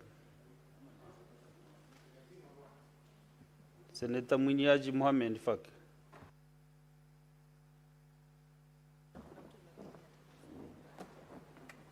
Asante Mheshimiwa Spika kwa kunipa fursa hii kuchangia hoja ambayo imeletwa bungeni na Senator wa Taita Taveta, Senator Maruma, kuhusiana na kuanzishwa kwa hospitali za rufaa pamoja na kusomesha madaktari katika kila eneo la mkoa. Mheshimiwa Spika, hoja hii imekuja katika wakati mzuri sana, wakati tunaangalia kwa undani masuala ya afya na mahospitali kutokana na shida ambazo zimekuja kuhusiana na sheria ya SHA. Mheshimiwa Spika, ni kweli kwamba hivi sasa Kenya tuna hospitali 5 za rufaa, ikiwamo Kenyatta hapa Nairobi, Jomo Kenyatta University hapa Ruiru, vile vile Mathare, pamoja na Moi kule Kisumu, na hivi majuzi Jaramogi Oginga Odinga kule Nyanza. Mheshimiwa Spika, tukiangalia uwepo wa hospitali hizo kuu za rufaa kwa sehemu ya Pwani na sehemu ya Ukambani kwenda mpaka upande wa Garissa na kwengineko, sehemu hizo Mheshimiwa Spika zimetengwa katika uwepo wa hospitali kubwa kama hizi, na wale ambao ni wagonjwa wa magonjwa mbalimbali ambao wanataka matibabu ya kiufundi, yani specialized treatment, inakuwa ni gharama kubwa wao kusafiri kutoka maeneo yao mpaka maeneo ya hospitali zile ambazo ziko. Kwa mfano, mgonjwa akitumwa kutoka kaunti ya Lamu ama kaunti ya Tana River, kwa mfano sehemu ya Kipini kule Tana River, itabidi asafiri karibu siku 2 ndio aweze kufika Eldoret ili aweze kupata matibabu. Mheshimiwa Spika, vile vile sehemu ambazo hospitali hizi ziko zinakuwa kwa haraka zaidi kiuchumi kuliko zile sehemu nyingine, kwa sababu pale ni taasisi kubwa. Kuna watu wengi ambao wanazuru taasisi ile kwa siku, na vile vile wanahitajia huduma tofauti tofauti ambazo zinatakana zipatikane katika maeneo. Uwepo wa taasisi kama hizi unasaidia pakubwa kukuza uchumi wa zile sehemu ambazo zimewekwa. Na hakika mimi wakati Moi Teaching ilipoanzishwa kule Eldoret na hali ilivyo sasa ni tofauti kabisa, kwa sababu mambo mengi yameweza kukua maeneo yale, uchumi umeimarika. Kwa hivyo itakuwa ni njia moja ya kukuza uchumi na kukuza kaunti zetu iwapo tutakuwa na taasisi kama hizi katika maeneo tofauti tofauti. Mheshimiwa Spika, utaalamu pia unakuwa katika maeneo haya. Tukiangalia wale madaktari specialist ambao wako katika mahospitali hizi, kama kwa hospitali ya Kenyatta University hapa Ruiru, Kenyatta National Hospital, wale madaktari ambao wanapatikana katika sehemu hili ni taaluma tofauti tofauti zote ambazo zinapatikana pale. Kwa hiyo Mheshimiwa Spika, hii pia inakuza uwezo wa madaktari kuweza kusoma katika maeneo ambao wako karibu na yao. Mheshimiwa Spika, madaktari wengi kwa mfano wale walikuwa wanafanya kazi Mombasa, inabidi wasafiri mpaka Nairobi waje waweze kusoma shahada yao ya uzamili ya pili, na vile vile pia wakati wanasoma kaunti zimekataa kuwalipa mishahara kwa sababu hawafanyi kazi katika kaunti, lakini wanafanya kazi katika hospitali kuu ya Kenyatta. Kwa hiyo Mheshimiwa Spika, mbali na kwamba zitasaidia kuleta matibabu karibu. Taasisi hizi Mheshimiwa Spika zitasaidia kusomesha madaktari kwa gharama ndogo kuliko vile ambavyo inafanyika sasa.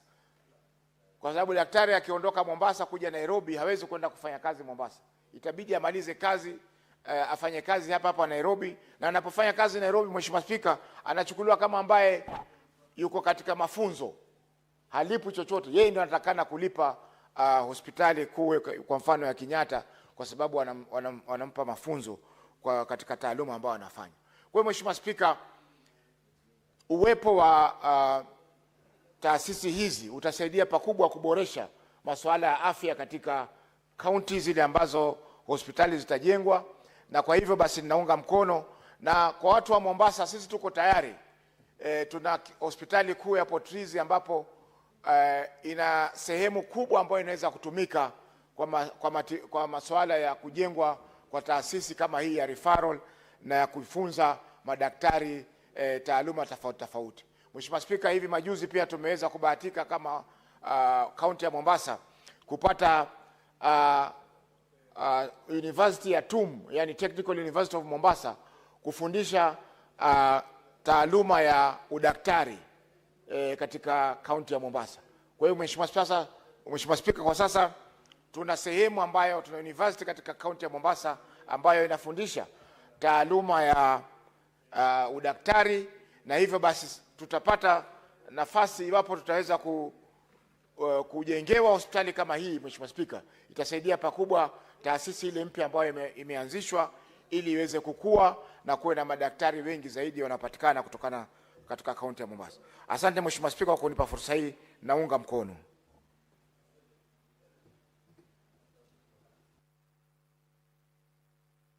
Okay, next is Senator Manzo Daniel.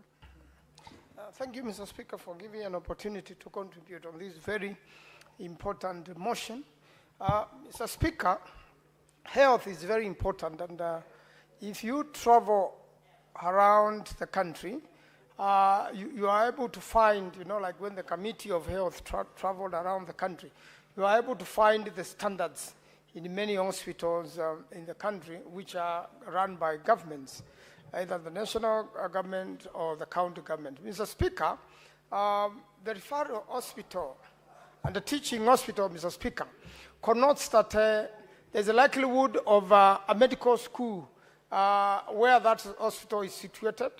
Kenyatta National Hospital, which has assisted a lot of patients in this country and is a referral hospital, has a lot of KMTC students running there and the students from University of Nairobi also learning there. The teaching of medicine is such that the practicals take quite a number of years, and in fact, the doctors on attachment are already doctors, having qualified from the university and having been in school for 7 years or so, and be also the top cream of the national brains, people who have performed very well academically, Mr. Speaker. And therefore, when you have only 5, Mr. Speaker, distributed in a few regions, ordinarily this country used to have 8 regions when we had the provinces. And at least each province, former province, should have a teaching hospital and a referral hospital. I like the recent development of the Technical University, which is now teaching medicine, and therefore Mombasa is able to have a teaching, the coastal region generally is able to have a teaching and a referral hospital, Mr. Speaker. Previously, it seems like Kenyatta National Hospital has become the biggest referring hospital from all the counties, 47 of them, and at times even be useful to the region, Mr. Speaker, are therefore overloaded, and the experts there and the doctors there who are also teaching students, Mr. Speaker, finding themselves very strained as they learn, Mr. Speaker. And therefore, it is important that we increase, and strategically so, the number of universities teaching medicine in the regions, so that we could also, Mr. Speaker, take care of the deficit in people working for public hospitals, Mr. Speaker, especially qualified doctors. My interaction with a few doctors who work for government have given very sad stories.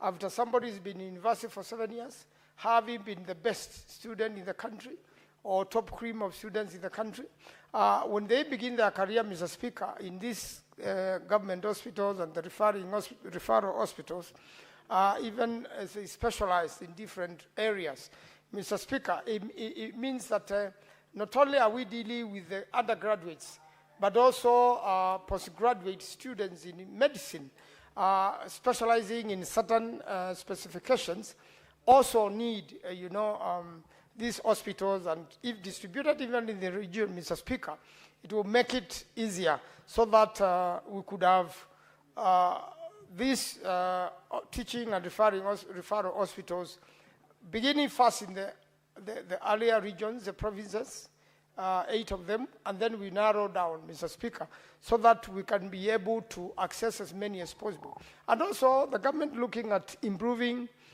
their salaries as they improve the services, Mr. Speaker, and also the interns, Mr. Speaker, who are actually full doctors, be taken much better. Otherwise, what has happened, Mr. Speaker, is that we train, even with our own teaching and referral hospitals, and then most of our people are absorbed into other job markets in the region. You find our doctors ending up, in the different parts of the world, or also ending up into private hospitals, Mr. Speaker, which limits the number of normal Kenyans who could be served by these wonderful doctors, Mr. Speaker.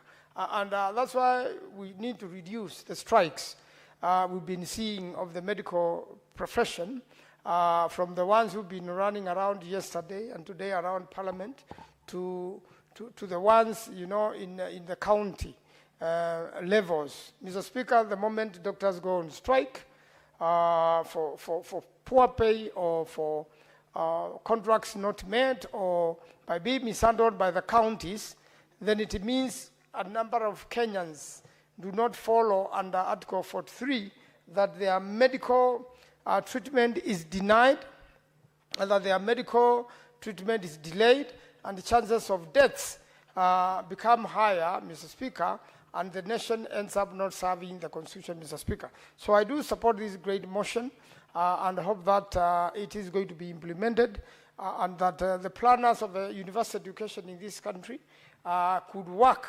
and have the medicine be taught in different universities, in different regions, so that, Mr. Speaker, a lot more improvement of healthcare in the country can be achieved. I thank you, Mr. Speaker. I support. Next, Senator Mariam Sheikh Omar.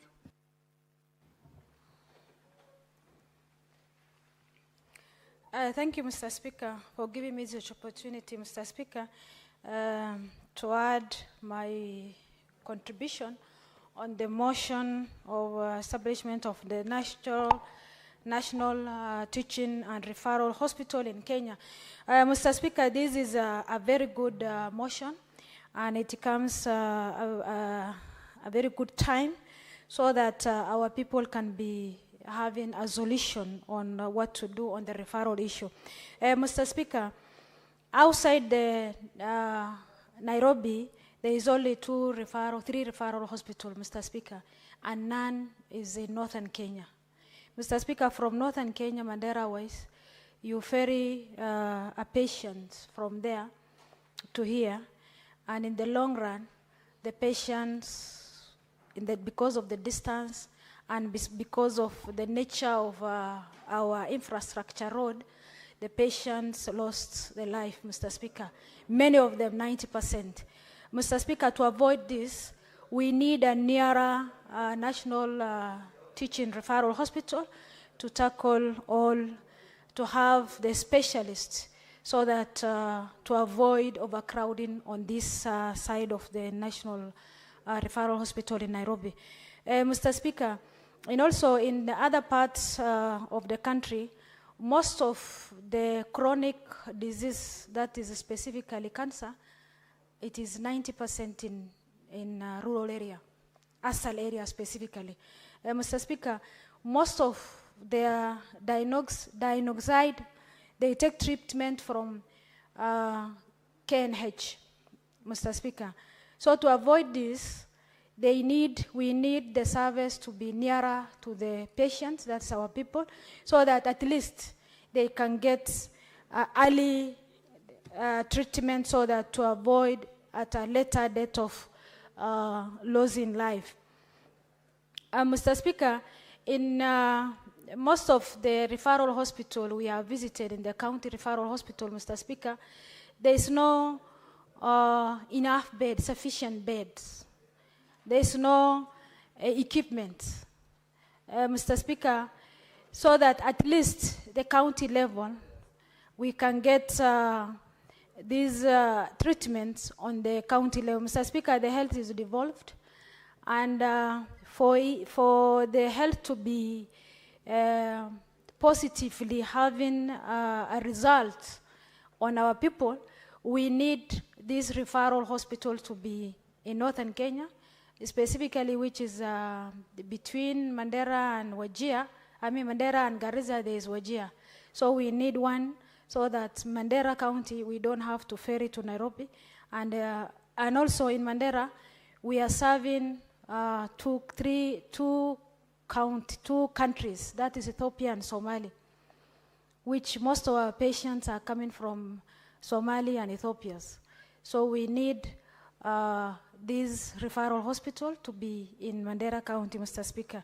Mr. Speaker, for also county to be having a positive feedback on this health issue, Mr. Speaker, the budget of the counties, it is insufficient, Mr. Speaker. But Mr. Speaker, the health sector is human resource, which is human capital, and drugs, Mr. Speaker. The human resource on the county issues, because we have visited almost 20-something counties, and most of them, they have a shortage of staff. The hospitals, the nurses, the doctors, specialized doctors, Mr. Speaker. Mr. Speaker, if at all the government can take initiatives of having this referral hospital in Mandera County, we need these specialized doctors to be nearer to our area, Mr. Speaker. Mr. Speaker, with that remarks, I support the motion. Thank you. Very well. Senator Mugeni Elik Okongo, Senator from Nyamira County. Yes, Mr. Speaker, I rise to support the motion that has been sponsored by Senator for Taveta, Senator Johnson Mwaruma. And the importance of this motion, Mr. Speaker, is that we want to actualize the benefits that motivated many of us to vote for this new constitution in 2010. You know, Mr. Speaker, there was a lot of public participation, a lot of public discourse, leading to the excitement that you saw from Kenyans when they were voting for this constitution in 2010. And one of them, Mr. Speaker, was the hope that this constitution was going to transform healthcare for Kenyans, Mr. Speaker. And we were very deliberate. We said healthcare will be devolved to our counties so that quality medical care for the citizens of this country would be close to the people. But I agree with the Senator for Taveta, Senator Mwaruma, that we haven't done enough, Mr. Speaker. Mr. Speaker, my neighbor here, or a Senator for Bomet, Senator Sigei, will tell you that many of the patients who get attended in Tenwek Hospital and partly in Litein are overflows from the county of Nyamira in Kisii. Because of what this motion is seeking, that county governments should allocate more funds to their respective health dockets to adequately equip their level 5 and level 6 hospitals. And I dare say, Mr. Speaker, that some of these hospitals that we call level 5 are not really level 5. They are level 5 because politically they were given that title. But in terms of the facilities, I don't think they meet the criteria of being level 5. And I wanted to correct my good friend Senator Mwaruma, and I had a discussion with Senator Okech, and I think he confirmed that Jaramogi Oginga Odinga Hospital in Kisumu is, I think, now a referral. What we need, Mr. Speaker, yeah? Why are you talking about Bungoma? You should be speaking about Kisii region, Mr. Speaker, because the Kisii Teaching Referral Hospital serves people from your county of Migori. You should be watching for Kisii, from Migori, from Narok, Kilgoris, Nyamira, Kisii, and partly from Omabe. From Omabe, Mr. Speaker. So, Mr. Speaker, you have not caught the eye of Speaker. So, Mr. Speaker, so, Mr. Speaker, the first point I wanted to make is that, you know... do you want to be informed by Senator Okech? Senator Okech, Senator, it's okay. I can be informed by my neighbor from Migori. Senator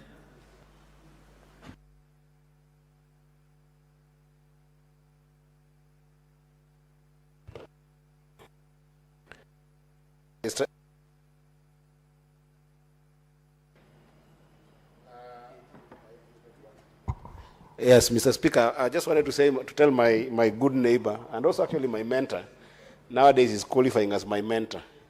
He used to be my friend, but now he's becoming my confidant, that when the motion was brought, Jaramogi Oginga Odinga hadn't been made a referral at that time when the motion was brought. But Jaramogi Oginga Odinga has been made, because the motion is claiming that there are only 2 national referral hospitals outside Nairobi. So I was informing him that there is already arrangement for Jaramogi Oginga Odinga to be one, and there's another one in Bungoma. However, I do agree with him that even before those other ones, we must find one in Kisii and Nyamira in the deluge of all these others that are being created, because that's a very important population to be able to be served by those national referral hospitals. I also want to inform you, Senator Okech, that also Meru Teaching and Referral Hospital is being elevated to level 6. So we are handing numbers. Yes. Do we have a medical school in Meru, Mr. Speaker? Do we have a medical school in Meru? Okay, okay. So I think with the information, and I want to thank Senator Okech, and with your input, Mr. Speaker, then this motion should not read the way it's read. You know, we are still operating as if the whole Constitution is the one guiding how we devolved services and resources in Kenya. Because when you talk about coast, eastern, northeastern, Nyanza, western, those are things that used to guide us in the whole Constitution. What we should be talking about now is counties, Mr. Speaker. Because when you talk about regions, you will even leave out regions like Masai Land. Because the new constitution recognizes 47 entities.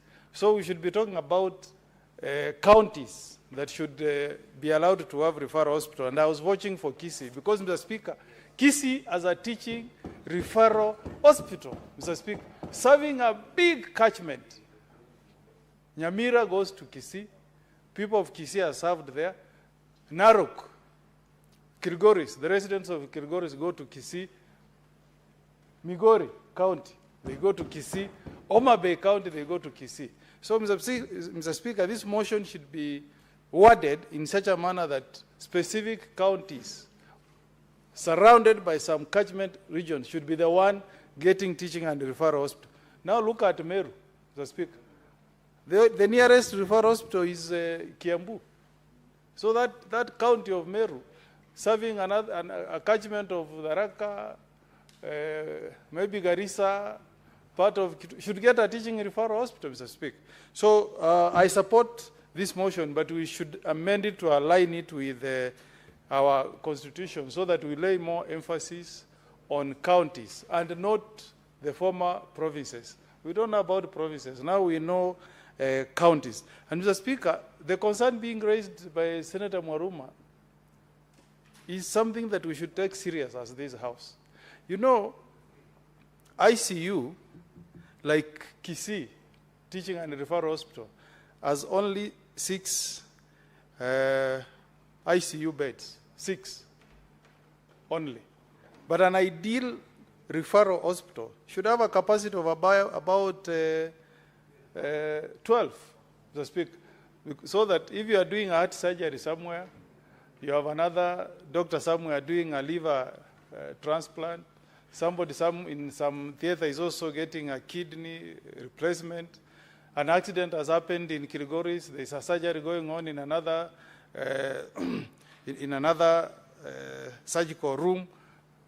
That's the only way, Mr. Speaker, you can rightly say that you have a referral hospital. So when Senator Mwaruma says that we should urge our county governments to allocate more money, more budget for health, makes a lot of sense.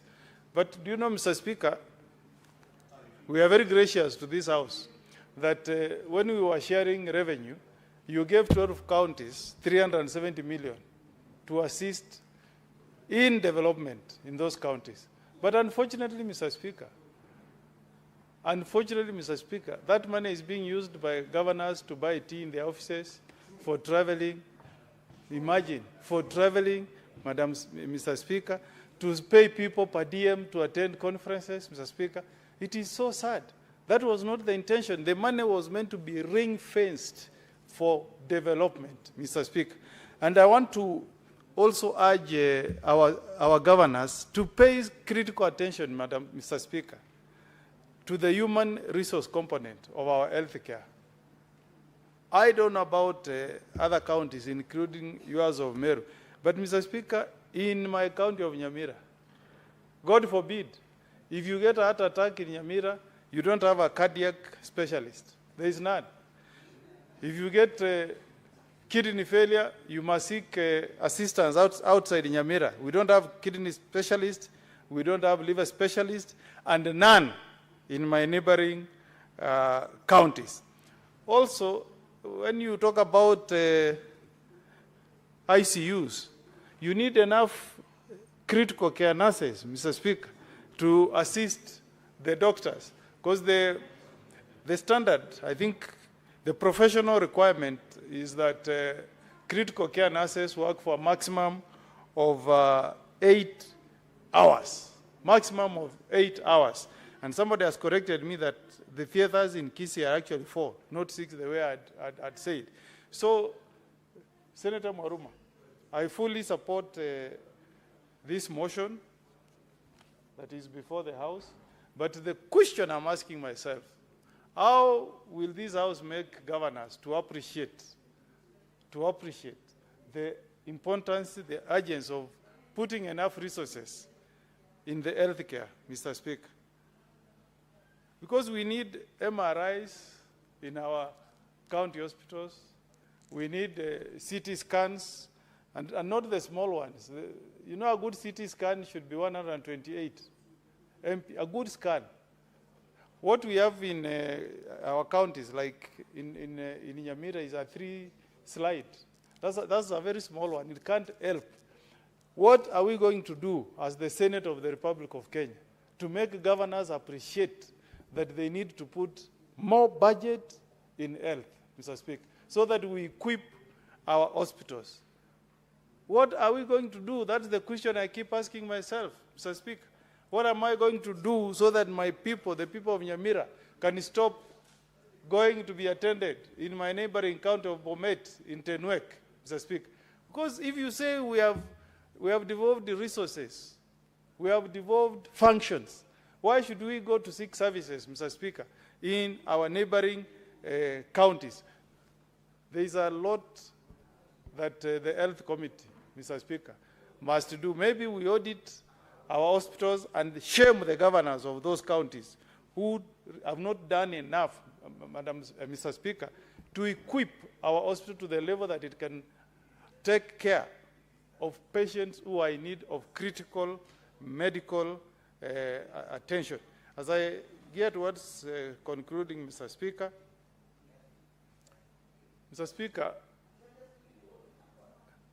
Mr. Speaker, this idea of having a national teaching and referral hospital is tied to budgetary benefits for our counties, Mr. Speaker.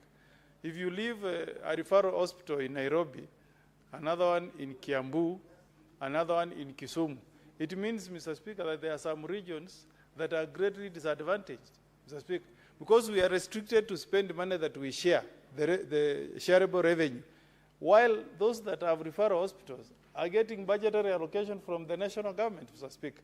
That's why it is so important, Mr. Speaker, that we push that these referral hospitals be distributed evenly across the regions of Kenya, and not basing it on the former provinces. No, we base it on our counties and see how we can draw a map to have a county that serves the neighboring counties to have those referral hospitals. Finally, Mr. Speaker, I don't know what happened to the plan that was in place in the last regime, where we had the doctor specialists coming in from Cuba that had good presence in our counties, so that we can have a good number of surgeons.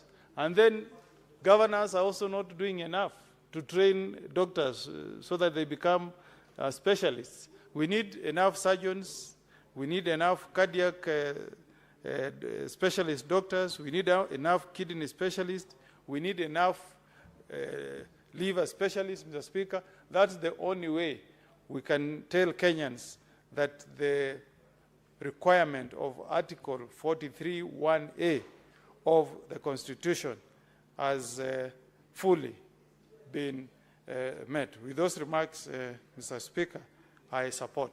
Thank you. Okay, well, very well. Next is Senator Wakili Ilale Sigei. Kiprotich Sigei, sorry. Thank you, Mr. Speaker, and you have properly pronounced the name. I appreciate that. Mr. Speaker, thank you for the opportunity that you've given me to also support this very critical and important motion by Senator Maruma.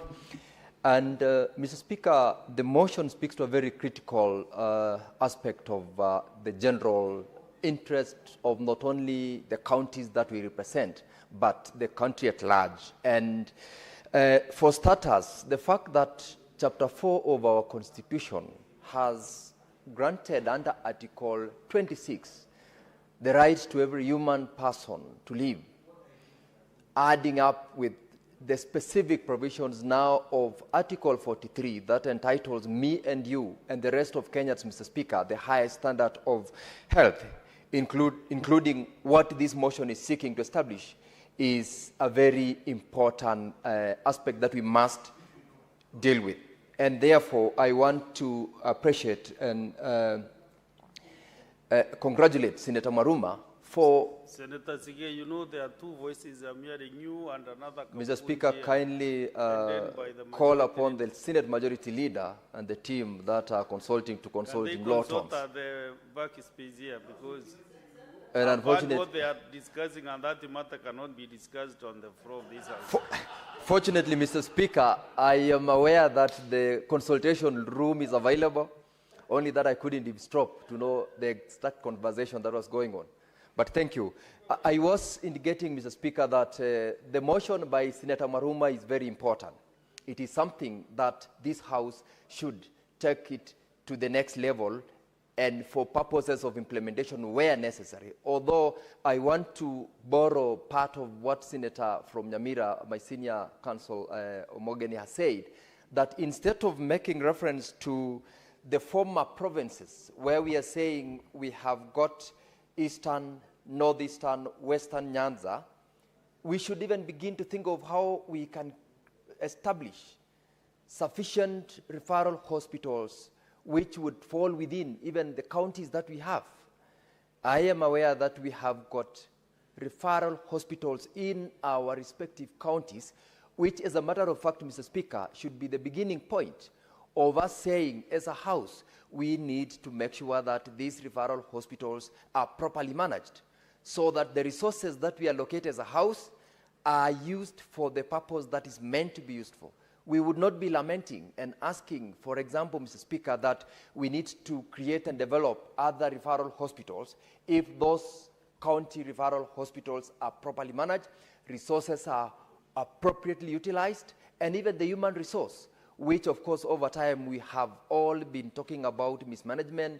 The health committee have been crossing over to various county referral hospitals with visits in terms of checking what they are doing. In the context of the bill by Senator Maruma, Mr. Speaker, it is indeed an important motion that we must support so that we will not be talking about only 5 or 6 or 7. We should be talking about more than that, because as a country, our doctor-patient ratio is below the World Health Organization required standards. In fact, Mr. Speaker, the statistics speaks about 1 against 1,000, 1 doctor against 1,000 patients, which in our case is completely the opposite. It is 1 against up to 17,000 patients. That tells you the extent of the inability and insufficiency of the health coverage in our country. Establishment of these institutions, Mr. Speaker, will mean that we will be attempting to get closer to what the World Health Organization requires of us. Unfortunately, Mr. Speaker, that also speaks to the economic situation of our country, to the extent that we are seeking to support our devolved governments with additional resources. We should be able to ensure that we follow through that allocation so that money meant for health is utilized for health. Whatever allocation that has also been given by county assemblies in terms of their budget should also be monitored to be utilized appropriately. Unfortunately, Mr. Speaker, that doesn't happen. And therefore, even if we say we increase allocations, we should follow through to make sure that the allocations for health is sufficient. For instance, Mr. Speaker, in the county of Bomet, the last financial year, health sector had an allocation of 2 billion Kenya shillings. But unfortunately, when you get down to experience the kind of health facilities which we have, that money cannot be seen, the services are not felt, and it tells you that it is going beyond the management, not the resources, such that even as we speak about the desire to establish, which I'm proposing that we should even do it in every county, we should also look back and ask ourselves whether we are in a position to make sure that management administration of these referral hospitals is up to the standard that ensures that the services that goes to the people is enough, both in terms of human resource, technological advancement, and of course the services that comes with administration of those institutions. When you look at what we are experiencing right now, it is not to the standard that is expected, and therefore I propose that the motion by Maruma, if and where necessary, could and should be amended to speak more to what is existing and expand the proposal on what we can establish across the country. The other day, we saw the chairperson of Health Committee, Senator Mandago, together with the Cabinet Secretary for Health, groundbreaking on the referral hospital in Uasin Gishu County, which is going to serve not only Uasin Gishu County, but the counties in the entirety of the North Rift. The question that we should be asking ourselves is, what measures are we putting in place to make sure that one such a facility, which costs billions of shillings, and I believe it will attract a lot of donor funding, what we should, as I said, Mr. Speaker, is, are we ready to make sure that we establish proper administration and governance so that it serves the purpose? Otherwise, we will deal with this motion. We will also push as a House to enhance the funding that goes to our counties, but without proper mechanisms on how to oversight, we will always be lamenting as to the mismanagement of the resources that we allocate as a Senate to our county governments, and services to our people will not be felt. We will come back here, and as always it has been the case, we deal with inquiries, audits, but the people who are supposed to have been served, some of them will have lost them. And so, Mwaruma, I want to applaud the idea of pushing for such a proposal, so that even at some point as a country, we'll be talking about a proper doctor-patient ratio or patient-facility ratio, which is not what is expected of a developing country like our country, Kenya. Mr. Speaker, I support and I yield. Thank you very well. Next is Senator Catherine Muyeka Muma. Thank you, Honorable Speaker, for an opportunity to contribute to this very important motion and to congratulate and affirm Senator Mwaruma that this issue is an important issue. Honorable Speaker, I fully support that we pass a resolution about the first proposal by Senator Mwaruma, that is urging the Ministry of Health or the national government to establish more national teaching and referral health facilities. Honorable Speaker, this will be just implementing what Article 6 of our Constitution says. Honorable Speaker, Article 6 requires that national government decentralize its services to ensure that they are accessed in all parts of the country. So what Senator Mwaruma is asking in point number 1 is actually getting national government to implement this. In 2013, we only had Kenyatta National Hospital and Moi Referral Hospital. Kenyatta University Hospital, I think, came a little later. And then we had the Mathare facility, and I forget the other one. And Honorable Speaker, all the years, we have just started the 13th, we actually started the 13th year since devolution was rolled out. Honorable Speaker, the national government investment in national referral facilities has not been as much. To the credit of the Kenya Kwanza, I know that they have been trying to invest in more national referral facilities, and they are trying to get into MOUs with county governments to try and get their level 5 facilities to move to level 6. And Honorable Speaker, that is in accordance with the type of devolved governance that we have in Kenya. Our devolved type of governance is interdependent, and the governments at the national and county level are expected to collaborate and cooperate in order to deliver services to all the people of Kenya. Honorable Speaker, if there is one service that we must all come together and depoliticize and ensure we deliver to everyone, it is the right to health. And I would urge that we all do what it takes, having decided that we want to achieve universal health care, we must all try and ensure that universal health care is achieved. Our role as Parliament is to ensure that enough funds are given to those who are implementing, the executives in the sector, to deliver on this service. Honorable Speaker, I am opposed to number 2, where the Honorable Senator is suggesting that county governments put monies on a function that belongs to national government. Honorable Speaker, as you know, the Ministry of Health budget is bigger than all the health ministry, budgets of all the 47 counties combined.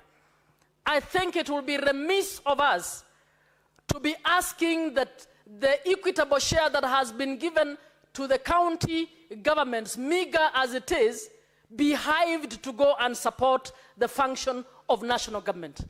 we will actually be reversing devolution.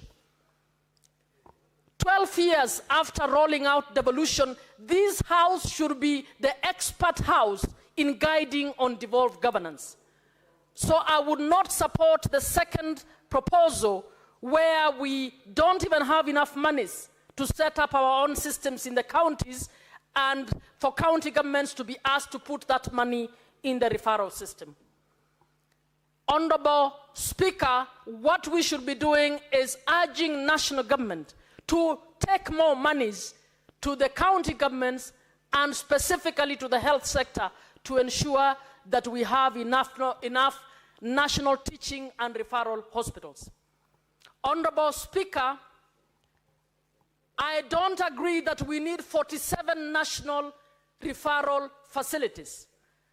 We should ask the Committee on Health to actually try and give us an estimation of what it would cost for one referral hospital to have expertise in oncology, expertise in cardiology, expertise in renal services, expertise in every sort of disease. I think we would be setting ourselves to fail if we imagined that that is what devolution wanted.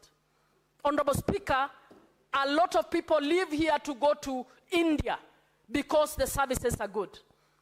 In my view, our collaborative and cooperative intergovernmental function means that the sectoral Committee on Health from national and county governments should come together and decide that if we have 10 or 12 locations with national referral facilities, we can ensure that we have the best investment in oncology services in one location in Kenya, and Kenyans can go to that location instead of going to India. We can decide that we will have the best locations in another service to ensure that people go there. Honorable Speaker, if I use the field of oncology, I don't think Kenya has more than 20 oncologists in this country. So if every county will be trying to have its own specialty in oncology, we are just setting ourselves to fail. But the 47 counties working with the national government can actually come together to collaborate and to cooperate so that oncology services are shared among the 47 counties together with the national government to ensure that all persons needing oncology services are getting the very best that they can get. So I would want to urge that 13 years after rolling out of devolution, what the Senate should be doing is to strengthen the intergovernmental relations between the two levels of government, to use the meager resources that we have to ensure that our health system becomes truly one that is of universal health care. That means that the people of Nyamira need not only get services from Nyamira. It means, Honorable Speaker, that when you visit Kakamega and you get sick, you should be able to go into a facility in Kakamega and get services. We should not be trying to evacuate you to Bomet in order to get that service. I think that is what our constitution entailed. So I'm requesting Senator Mwaruma that we contemplate how we properly operationalize the intergovernmental collaboration and cooperation that was envisaged by the Constitution to ensure that we don't have unnecessary competition between national government and county governments, that both recognize that their services go to the same people. We don't have a citizenry that belongs to national government and another citizenry that belongs to county government. And if we do this, I foresee that we will be able to deliver services better. Honorable Speaker, I'm aware, and you may have seen recently, we went to Kakamega, where Governor Oparanya actually put up a good facility for level 5, but negotiated with the national government for that to be taken up so that now a level 6 teaching and referral facility is situated in Kakamega. Honorable Speaker, that teaching and referral facility, I can say, once it is a national government facility, it is not meant to train doctors from Kakamega. It is intended to train doctors, nurses, other health facility providers from the entire country. So we should actually disabuse ourselves of the notion that every county would have its own, so it will be training their own doctors. In fact, I think this is a very medical training is so specialized that we need to reduce the number of medical schools and ensure we are getting the very best. Our trainees in medical schools are not getting the best that they can get because the medical schools are not properly resourced. We would rather have better resourced universities that are fewer, giving us the best doctors they can give us, rather than kidding ourselves that we can have 47 locations with mediocre training that is happening and mediocre services being provided. So I would want for the Senate to even consider revisiting the regional economic blocks that were there. They were exactly meant to do what we are talking about. If the LREB, for instance, where I belong, had 14 counties, if they chose to invest in different needs for health, you would find that the 14 counties within their own region are able to provide different services in a better manner, rather than one county pretending that they can deliver all the specialized services that there are.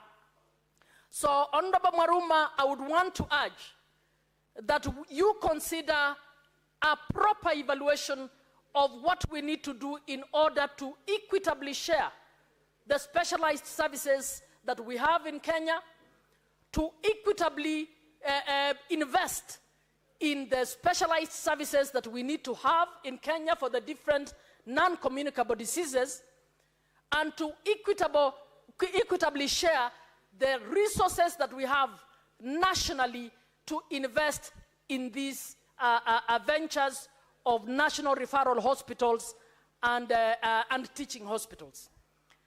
Even as we do so, I would be encouraging county governments to actually invest better in preventive health.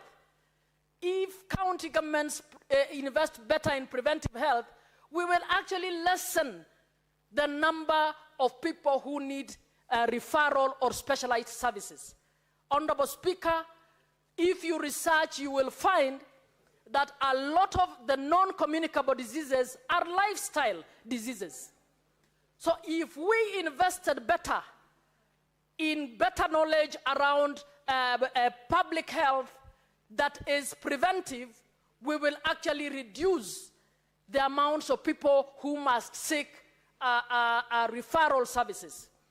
And we will, at that point, be able to avert this service. So even as we support this motion, Honorable Maruma, I would want to say that the service that the most vulnerable are lacking in this country are actually services that could be very well dealt with in terms of the preventive health care, that is community health, education, nutritional issues, exercise issues, and so on. They could be complemented by public health, education in the agriculture sector, so that we are eating, producing and eating safe food.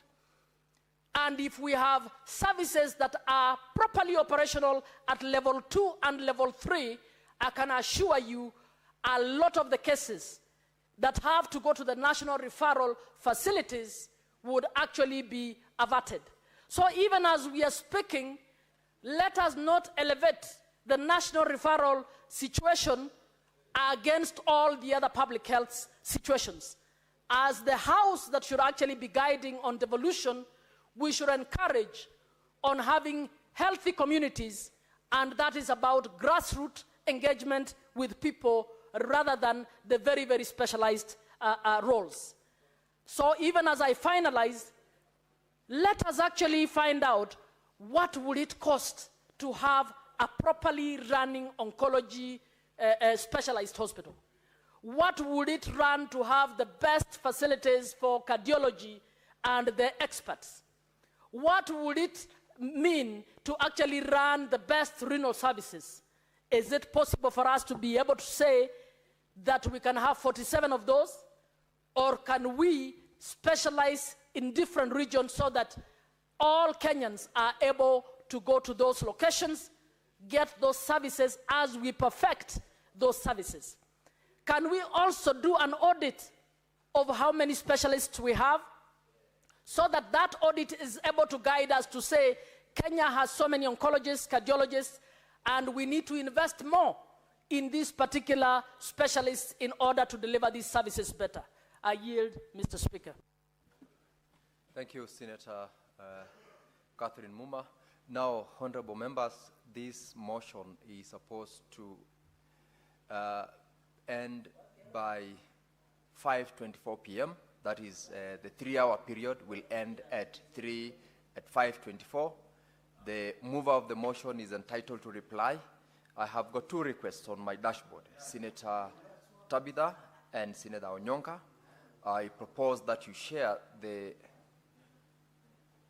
5 minutes remaining so that we allow Senator Maruma to reply. And so I'll ask Senator Tabitha to proceed to comment. Then after that, in 2 minutes, then give Senator Onyonka the remainder 2 minutes. Then Maruma will reply in the remainder 5 minutes. Proceed, Senator Tabitha. Thank you, Mr. Speaker. I wish we had more time, but I'll try and sum it up with the little time that we have. And I want to appreciate Senator Maruma for this motion. It's actually very timely. Mr. Speaker, where we are today, 2025 as a country, we are talking of about a population of about 55 million Kenyans, a population that is equally growing, Mr. Speaker. And at the same point, Mr. Speaker, you realize that our referral hospitals have not been growing in number. At the same time, we have rising cases of the issues of cancer, issues of diabetes, heart case issues, mental health cases, Mr. Speaker, that are equally growing.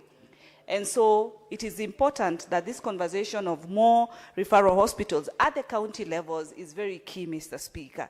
Mr. Speaker, you look at where we are with the Kenyatta National Hospital. Too much of a crowding that is happening today. Insecurity issues that we've been able to see at Kenyatta National Hospital, because that is where most people are normally referred in the event of referral cases, Mr. Speaker. And this makes the hospital facility and the management be overburdened. It's the high time that this conversation for referral hospitals should be enhanced, Mr. Speaker. At the same time, Mr. Speaker, you find that accessibility also becomes a challenge. There's a cost when people are moving from one region to another. Costs that range from the transportation costs that range from accommodation costs, because these people have to incur this cost for them to be able to ensure that they get services into these referral hospitals, Mr. Speaker. Financial issues, Mr. Speaker, as I've said, is another factor, because the cost that one would incur when they are in a different county is more than when they are in their own place and region. Let us not forget that enhancing more referral hospital creates job opportunities for our people. It is also a hub for training for different cadres, the pharmacists, the nurses in these institutions. It's also a training institution. So it builds capacity to our people, Mr. Speaker. Emergency and disaster is easily managed, Mr. Speaker, because you don't have to send someone long distance all the way. But because of the time that is limited, Mr. Speaker, I just want to say that the conversation of universal health care for our people to be able to get maximum services, the time is now to ensure equitable distribution of services. I submit. Thank you, Senator Onyonka. Senator Onyonka Richard. Senator Onyonga, I'm giving you the floor to... Thank you, sir. Thank you, Mr. Speaker. And as normal, the troublemaker is Honorable Cherargei, who was rubberized. Mr. Speaker, I will not spend a lot of time to literally speak the obvious. I just want to congratulate my brother Mwaruma for once again zeroing in on a very critical issue that I think this House should be engaged in. I believe that whatever issues that have been raised and presentations that have been made, I have listened keenly what Madam Muma has raised, and Mr. Speaker, it just speaks for itself. So because I know we are running short of time, I will cede so that then I can allow for us, Mr. Speaker, to proceed on the matter, on the other matter which involves the Health Committee, and that's where I sit in. Thank you, sir. Thank you, Senator Onyonka, for that gesture. I now call upon Senator Maruma to reply to this motion.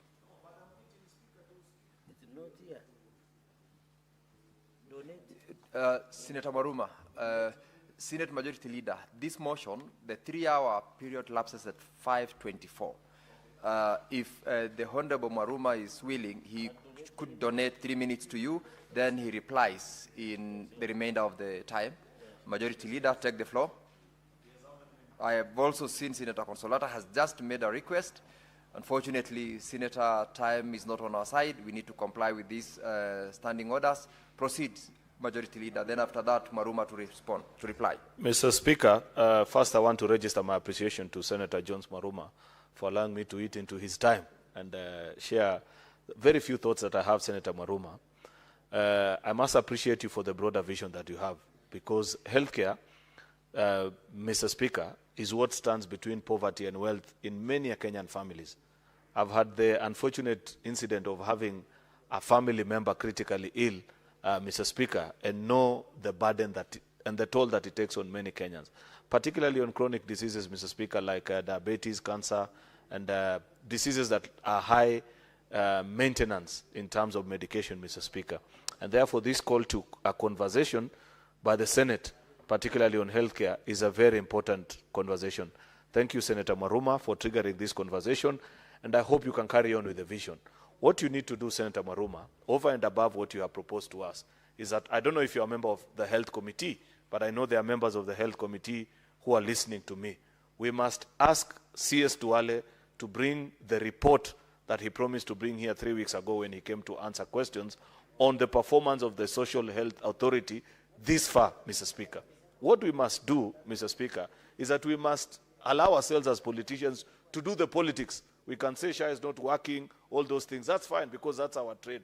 But over and above it, we must come back to this House and be legislators, Mr. Speaker, which is to critically look at the issues that develop any government agenda, Mr. Speaker, and seek to write it in the greater interest of the people that we represent in this House. It is in my greater interest, Mr. Speaker, for SHA to deliver the promise that was made to the people of Kenya, because that is what the people of Kericho expect of me, Mr. Speaker. That's why on that particular day, I was very clear, and I wanted the minister to put it on record in terms of compensation. How much of that compensation has gone to public health institutions vis-a-vis the amount that is going to private institutions, for example, in my county? Because I know many of my citizens, the people who have employed me to represent them here, access health services from public health facilities, Mr. Speaker. And the more we compensate them, Mr. Speaker, it means they're able to build capacity. It means they're able to stock drugs, which is the biggest cry, Senator Maruma. If this Senator Onyonka, our colleague, goes to any village in Kisii today and speaks about public health facilities, the number one thing they'll tell you is that there are no drugs in those hospitals. They don't even understand these things we are saying about SHA and the rest. The simple question the people will ask you is, where is the medication? Because we know a hospital is a doctor and medicine. That's all. If you're critically ill, Mr. Speaker, then are there equipment enough to diagnose and check to ensure that I get the right medication? And the only way we can achieve that, Mr. Speaker, is if we make sure that our public healthcare infrastructure, down from level 1 all the way to level 6, the referral hospitals that Senator Maruma is asking us to think and meditate upon, Mr. Speaker, we need to build a resilient system that is properly funded, Mr. Speaker, that responds, that is fit for purpose for the needs of the people of this republic. Therefore, Senator Maruma, my only ask of you is that when that report comes, just the same way you have asked of us to speak on this issue, that let us be very passionate about it so that you check how much has gone in terms of compensation in our counties. Then now we can call on these governors and ask them, tell us now what is being done. How have you made sure that Cheborgei Health Center, deep in my village, that has received a compensation of 1 million shillings, money that perhaps they've never seen, what systems have you put in place to ensure that that money is put to good use and improve the level of services that are being offered to citizens? Therefore, as a house, I know it may not be possible between now and the time that we break for the long recess, but good people, when we come back here in February, if there is a report that we must take time to analyze, it is the full year report that will have come from the Ministry of Health on the performance of the Social Health Authority and the UHC infrastructure in the country, Mr. Speaker. That will be able to guide us to achieve that which you want. Because I know, Senator Maruma, yours is not just an interest of buildings. It's about having a resilient public health system that is fit for purpose and serves the needs of the people. Leader. I thank you. Oh, thank you. Senator Maruma, reply to your motion. Yeah, thank you, Mr. Speaker, for this opportunity to reply to this motion that was aimed to urge the national government to establish national teaching and referral hospitals where there are no teaching and referral hospitals. That is Coast Region, Eastern Region, Northeastern Region, Nyanza, Western Region, and also requesting the county governments to allocate funds or more funds in levels 1 to 5 hospitals so that we can decongest the national hospitals. Because we don't have time, allow me to thank the senators who have contributed to this motion, that is Senator Beatrice Ogola, Senator Chirargei Samson, Senator Eddie Okech, Senator Godfrey Ososi, Senator Veronica Maina, Senator Joe Nyutu, Senator Ldama Olekina, Senator Mwinyaji Faki, Senator Daniel Manzo, Senator Mariam Sheikh, Senator Okongo Mogeni, Senator Wakili Hilary Sigei, Senator Catherine Muma, Senator Tabitha Mutinda, Senator Onyonka, and finally Senator Majority Leader, Senator Cheriot. I would like to say that several issues emerged from this discussion in this motion, and that just very briefly, we need, Mr. Speaker, to devolve these services, because then the students who are undergoing training in the referral hospitals, say doing masters, doing PhDs, and they are specialized, will find their way into the regions, and therefore the quality of medical care would increase. There was also, as an emerging issue, need to remunerate the people who are going in these, who are undertaking training in these referral hospitals. We remunerate them well to avoid brain drain. There was also the need to have the services closer to the people, because then cancer diagnosis and treatment requires specialized services, and therefore the need to have these services equitably distributed across the counties, Mr. Speaker. There was also a proposal, instead of doing these hospitals around the former provinces, then you can also have clusters of counties to have the referral hospitals domiciled within clusters instead of taking the former regions. And finally, Mr. Speaker, there's also need, as an emerging issue, to also audit the amount of funding that goes to counties from funds from SHAM and SHIF, and to see, as a Senate, if all these funds are being applied well by the county governments, so that then there's improved medical services in our counties. Because there is no time, Mr. Speaker, I would like, pursuant to Standing Order 66.3, to request for deferment of putting the question at a later date, but Mr. Speaker, allow me to reply. I thank you, Mr. Speaker. Thank you, Senator Maruma. Pursuant to the provisions of Standing Order 66, the putting of the question is deferred to the next session of the House. Clerk.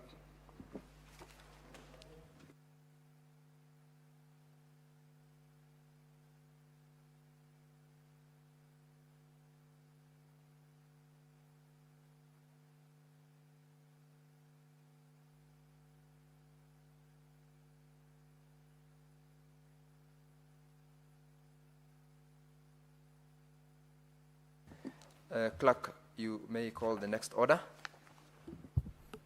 Order number 17, motion, report of the Standing Committee on Roads, Transportation and Housing on a petition by Mr. Francis Otieno regarding compensation for sugarcane crop damage by the Department of Public Works, Roads, Energy and Transport in PAP Oriang in Siaya County.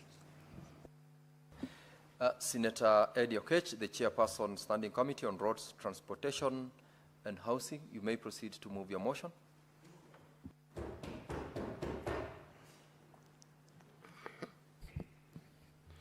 Thank you, Mr. Speaker.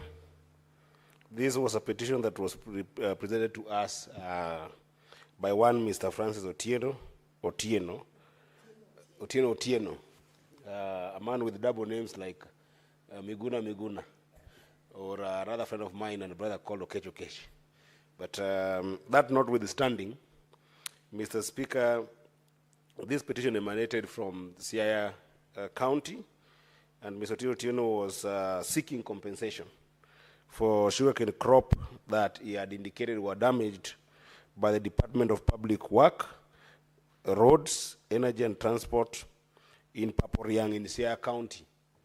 Mr. Speaker, this is one of the hardest petitions to deal with that I want to appreciate the entire Committee of Transport, Roads and Housing for having attempted seriously to deal with it, Mr. Speaker. We had a chance to meet the petitioner together with the Siaya County government, represented by Honorable Governor Orengo. And Mr. Speaker, one of the parties that also appeared before us was one Mr. Ainea Onyango, who was the contractor who was contracted by Siaya County government to be able to do the project here mentioned, Mr. Speaker. It's pretty much a straightforward issue, Mr. Speaker, because there was a claim by Mr. Francis that during the construction of the project in Paporiang, initially Mr. Otieno indicated that the department was the one that was executing this project directly, and in the course of executing this project, they ended up affecting his farm and destroying the entire crops of sugarcane that he had in his farm. And Mr. Speaker, so therefore the prayer from this gentleman, dated on the letter 19th October 2023, was that the Department of Public Works, Roads, Energy and Transport of Siaya County must then revise a compensation of damages and thereafter execute on that compensation. Mr. Speaker, it was our finding that actually it wasn't directly the Siaya County Department of Roads and Public Works that was working on this project. There was a contractor that was contracted by the same department. So we went further to interrogate the relationship between the petitioner and this contractor. And Mr. Speaker, we did establish that there were a number of agreements that this contractor had entered with the said petitioner. And in that contract, Mr. Speaker, there are a number of data points that you'll see from the report, including a few amounts that they had agreed on that apparently the contractor wasn't honoring.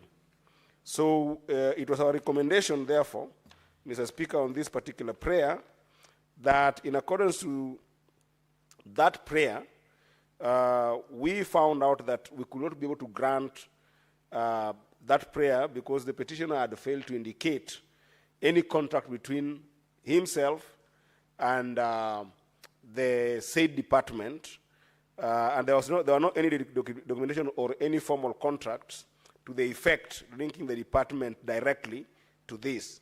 However, the committee did acknowledge that there are damages that were incurred, one. And also, the committee did establish that the contractor had entered agreement with this particular petition. And the contractor here, Mr. Speaker, again I repeat, was Mr. Ainea Onyango. And therefore, we established that this would then need that the House does find that binding, and therefore the petitioner should be able to explore a solution through any other appropriate jurisdictions. The second prayer from this petition, Mr. Speaker, was to the fact that the land in question, the petitioner felt that was illegally encroached into. Therefore, he had requested if we could compel the Siaya government to divert what he had termed as illegal road to a position recognized by the survey of the Kenyan map of the area that takes it away from his land. In response to this above prayer, Mr. Speaker, the committee recommended that any grievances from the, because this was actually a leased land, what we established, so from the lessor, this should be addressed through the appropriate legal channels, as the committee has noted that the petitioner lacks authority to raise complaint about the alleged encroached land because the land was not on his name, given that the land was being leased as well. So because of that emerging complexity, we concluded on this, Mr. Speaker. But as the chair of the committee, I do, because I was in the entire engagement and entire conversation, and I wish the members of my committee were in this house, Mr. Speaker, I did recognize that there were a number of losses that this gentleman suffered, actually.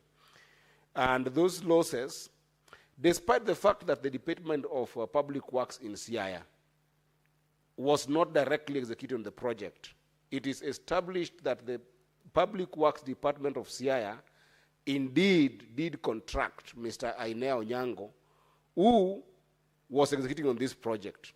And this is where my disappointment was coming, Mr. Speaker, because if the public was to look at the fair administrativeness of justice, Mr. Speaker, the fair administration of justice, it will be so unfair that a department established in Siaya County government would contract someone and then they don't supervise this contractor executing their job, Mr. Speaker.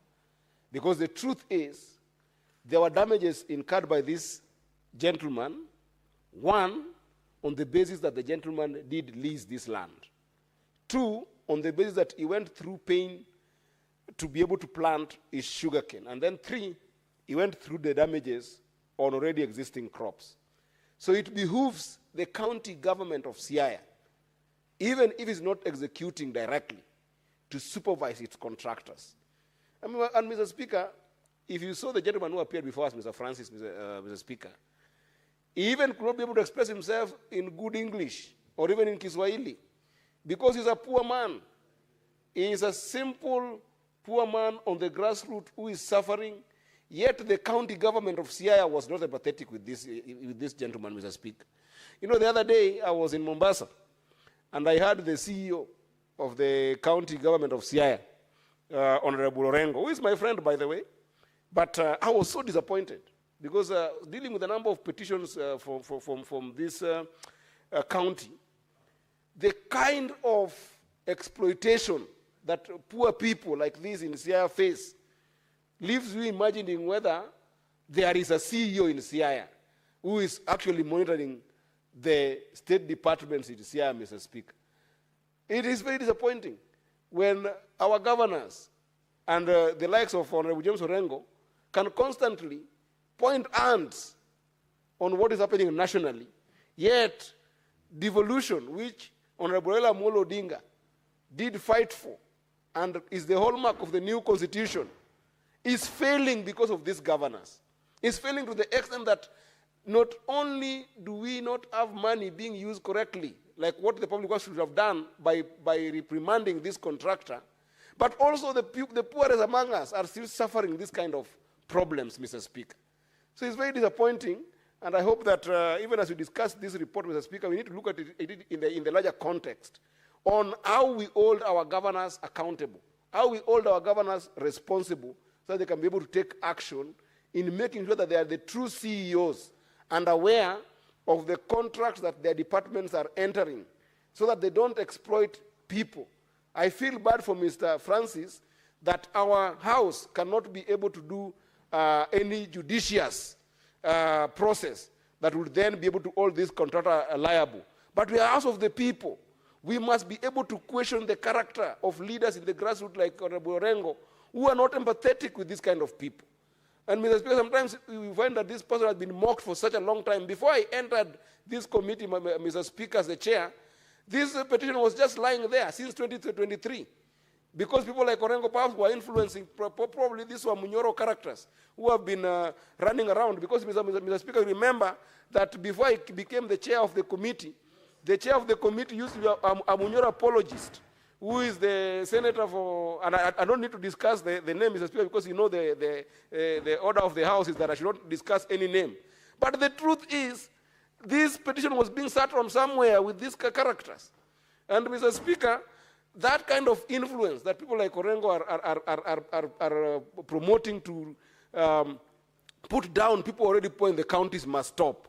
And I want to encourage governors, before you open your mouth to speak about national government, use the resources that you have given you properly to govern the counties properly. Use the power that you have been given by these constitutional governors to take care of our people who are suffering on the ground. I hope, Mr. Speaker, that with those few remarks, Mr. Francis Otieno will still get justice, and I hope that this report will be adopted by this House so that you can be able to form a bulk of any documentation by this House that indicates that we try to get justice for him here, and any other jurisdictions that can be able to further give him absolute justice will be depending on this report and eventually be able to get his right.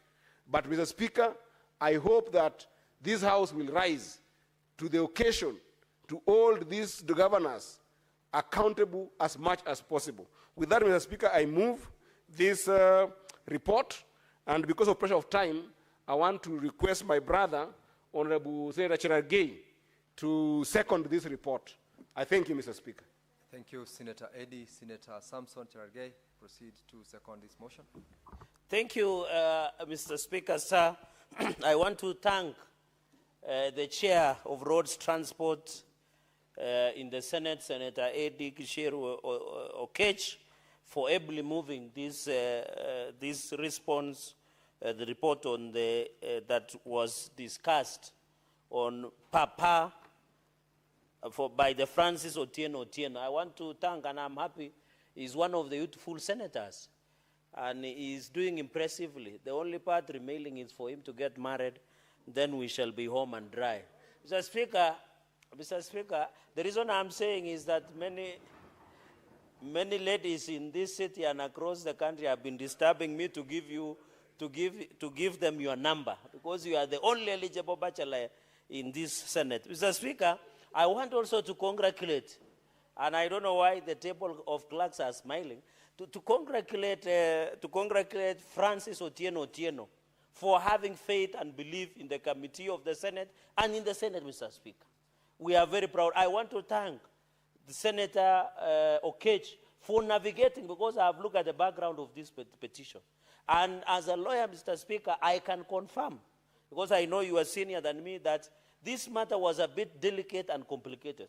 But the recommendation that has been made by the committee makes me in the industrious nature of the chair and the committee as a whole. So I congratulate the committee, and I want to agree with you, the same Mr. Otieno can take the resolution and adoption of this committee to another forum, possibly alternative dispute resolution. Mr. Speaker, you are aware under our constitution, ADR is recognized, Mr. Speaker. And therefore, Francis Otieno suffered, and I've seen in the report, losses of 1,327,000. That should have been compensated. And I hope, Mr. Speaker, going into the future, we must include the interest, because 1.3 million means small money to some individuals within Siaya County government, Mr. Speaker. Mr. Speaker, and therefore even I've seen in the report by the Roads Committee led by the Chair, Eddy, on the issue that this matter went even to Commission of Administration of Justice. I want to appeal to the Ombudsman, Mr. Speaker, to assist Mr. Francis Otieno, since this matter can be resolved amicably. The issue where the land was encroached, that is Siaya Papa Oriang, Siaya stroke Papa Oriang stroke 428, was encroached. It was established by the committee. These are significant that can be used by Mr. Otieno in another forum, Mr. Speaker. So I want to appeal. Number 4, I have seen where areas there was a contractor which was contracted by county government to do that road, and in ended encroaching the land of Mr. Francis Otieno, which was under lease. The county government of Siaya has a duty of care to Mr. Francis Otieno. Because they, Mr. Speaker, in Thomas Hobbes and J.J. Rozu, in the principal social foundations of the law, the sovereignty was surrendered by Mr. Otieno Francis to the county government and the county governor of Siaya, Mr. Speaker. It is embarrassing that the governor of Siaya prides himself that he's a human rights activist, lecturing us left, right, center, but he cannot assist Mr. Francis Otieno, a small man. The other day, Mr. Speaker, while speaking in Mombasa, he was telling us, trying to correct national government and saying he will take people to the road. Why doesn't he assist Mr. Francis Otieno? Not to go to the road. Yeah. Because now that we don't have a solution, we must advise Francis Otieno to take the road somewhere in Bondo, in Siaya town, and demand for his justice to Orengo's office. Mr. Speaker, it cannot be that, you know, in my language, and even in Kiswahili, they say a shield, or is it an arrow, Mr. Speaker, or a spear to the pig is not as painful to the spear to the person, Mr. Speaker. But when it comes to national government, Governor Orengo is busy correcting the national government. But he cannot fix the problems that are in Siaya. Even the cess money that is collected under sugar is supposed to fix roads in Siaya. But he cannot produce one road that has been done by CS money that we give to Siaya. I speak with authority because I sit in Public Accounts Committee. Mr. Speaker, I'm not discussing the persona, I'm discussing the functionality of the office of the county governor and I know the standing orders 101. I am within, Mr. Speaker. I know standing order. I'm discussing about the office. The office, I'm not discussing the office holder. Mr. Speaker, the incompetence, the ineptness, and ineptitude, Mr. Speaker, and moribunds exhibited by county government of Siaya should not be allowed to go without us calling him to order. In fact, if he wants us to believe him, we want the county government of Siaya to compensate Mr. Francis Otieno 1.3 million plus interest, so that that man called Francis Otieno can finally know, Mr. Speaker, there is a government, Mr. Speaker. Therefore, Mr. Speaker, in conclusion, because this matter is very straightforward, I want to thank the committee, Mr. Speaker. Mr. Speaker, us as a Senate, you and me know, we sit here to pass money that goes to counties. I want to appeal to governors. Instead of pointing fingers, the Bible says you should not be busy removing your neighbor's log in the eye and forgetting you have your own log in the eye, Mr. Speaker. I want to challenge governors that instead of lecturing us and correcting, they should fix the messes in our counties, Mr. Speaker. You remember even at some point, the political crisis we are seeing in Siaya is the making of governor, Mr. Speaker.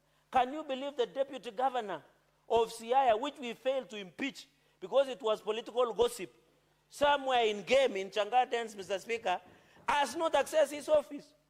The county government can only invest in goons to harass the deputy governor not to access. We must call out, Mr. Speaker, and I want to thank the chairperson of Senator Eddy and agree with him that friendship and leadership and work are two different things. Governor Orengo must be called out. Can he assist Mr. Francis Otieno, Mr. Speaker, and ensure his rights are protected? If he wants us to believe he's a human rights advocate. Mr. Speaker, with those many remarks, I support this report. Now, Senator Cherargei, you made reference to Standing Order 101, but you bordered on discussing the persona of a governor who is not here, but you corrected that borderline.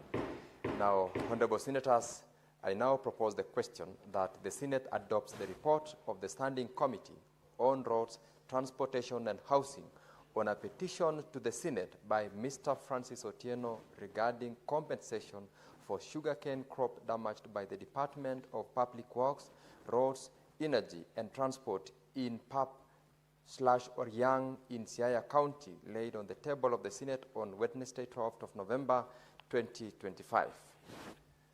Senator, you may take your seat. Now, honorable members, this motion is now open for contribution by members. And I will start by giving the opportunity to the Senate Majority Leader. Take the floor. Mr. Speaker, I rise to disagree with this report. Mr. Speaker, I do so not because the committee has not done justice to Mr. Otieno, but how they have concluded this report, I don't agree with them. Mr. Speaker, a reading of Article 159 of this Constitution, just like the judiciary is reminded by the people of Kenya by their supreme law, and allow me to read for the sake of the chair who's here, that in the pursuit of justice, that it shall not be dispensed or administered without undue regard to procedural technicalities. Out of procedural technicalities, Senator Eddy, you are about to deny justice to a poor peasant farmer whose crop was destroyed by a powerful agency called the county government of Siaya.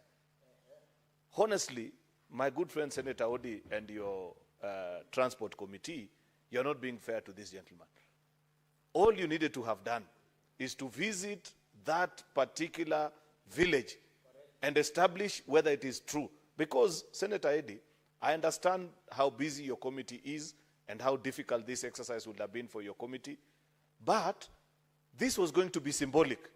It was the only way you are going to demonstrate to an average Kenyan, deep down in a village in Migori, that if they rise to the occasion and speak to the Senate of the Republic of Kenya, we listen to them because we are here because of them. We are here because of ordinary people, Senator Eddy. Your committee cannot reduce the prayers of Mr. Ojwang to fall on issues of technicalities that they never provided substantive evidence. Some of these people that you're dealing with, Senator Eddy, are just peasant farmers that if you tell them to put together evidence to bring before an institution such as this, they will perhaps never have the opportunity to do that. It must never be lost on us as a House of Parliament, Senator Eddy, and my dear colleagues, all of us that sit in committees, that we represent a largely poverty-stricken population that we are now working hard to try and improve their livelihoods. This petition to me was symbolic. It was to show county governors who think that they are so powerful that they can disregard lonely voices that are seeking justice of areas where their rights have been trampled, that is not how to run a county government. Therefore, I want to plead, Mr. Speaker, that after listening to the contributions of my colleague leaders, that we will find a way to either amend this particular report so that we call and put to task the county government of Siaya to respond to us. Mr. Speaker, I thought there is a procedure for raising point of order other than shouting. Order, honorable members. Order, Senator Kinyua, order, Senator Eddy. I have not seen, other than I've just seen now Senator Kinyua seeking to intervene. Otherwise, there's no other person who's raised any point of order. But Mr. Speaker, you should deny him for being, for a gross misconduct, Mr. Speaker, because he shouted at the leader while he was speaking. Order, Senate Majority Leader. Let me hear what Senator Kinyua is saying as regards your point of order. Nasimama kulingana na kanuni za kudumu 105. Bwana Spika, mimi ni mmoja wa kamati ya uchukuzi na mawasiliano. Bwana Spika, kiongozi walio wengi vile anavyoongea inasikika na Wakenya kana kwamba sisi hatukumuita yule mlalamishi. Bwana Spika, tulimuita, tukamwambia mpaka awe na tafsiri kwa sababu kulikuwa na shida yeye kujieleza. Tukasema kuwe na mtafsiri aweze kutafsiri yale mambo aliyokuwa akiyasema. Bwana Spika, tulimsikiza kwa zaidi ya masaa 4. Vile ambavyo kiongozi wa wengi anavyosingizia ama vile ambavyo Kenya wanasikiza ni ya kwamba sisi wenyewe hatukumsikiza, tulikuja tukamsikiza governor, Bwana Spika. Kwa hivyo ndipo tunasimama kwa hiyo kanuni, kwa mambo anayoeleza ni kana kwamba sisi hatukumsikiza, tulifanya tu tuliandika ripoti na yeye na yule mlalamishi hatukumsikiza hata kidogo. Kwa kwa sababu kulingana na sheria zetu unaweza kutembelea sehemu ambayo imeathiriwa ama kumuita ambaye ni mlalamishi, Bwana Spika. You've made your point, Senate Majority Leader. Refrain yourself from making reference to statements that cast aspersions to members of the committee, Speaker, to the extent that they did not call upon the petitioner and unless you are able to substantiate. Let me read you the part of the report that has irked me this much and why I have an issue with this report. It says that in response to the above prayer, the committee recommends that any grievances from the LISA should be addressed through appropriate legal channels, as the committee has noted that the petitioner lacks authority to raise a complaint about the alleged encroachment. That is number one. You are telling an innocent Kenyan who has come before your committee that they lack the legal competence to raise a complaint. Number two, to address specifically to the point of order being raised by Senator Kinyua, this committee tells us that in accordance to the above prayer by the petition, the committee states that it cannot grant his prayer as the petitioner failed to produce any documentations or formal contract to the committee linking the Department of Public Works, Roads and Energy and Transport to the works that were done. However, the committee recommends that the petitioner to pursue the original contract entered in between him and Mr. Elinea Onyango through other appropriate jurisdictions. Mr. Speaker, the point I'm trying to make is plain and simple. Unless the committee is telling us that Mr. Ojuang was lying before this House, if the petitioner could not speak in English, by God's grace, the chairperson of that committee understands the law very well. And I have told you, under the procedure 159D, without trying to be prejudiced or biased, Mr. Speaker, they should have allowed himself to address himself in the law and ask him whether he understands. Each time we bring a person before a committee, Mr. Speaker. Senator, Mr. Speaker. Senate Majority Leader, would you like to be informed by Senator Wambua? So long as, Mr. Speaker, he is not going to inform me about Emali Tiku Road, which his party leader visits at night expecting to meet contractors, Mr. Speaker, I don't mind to be informed. Senator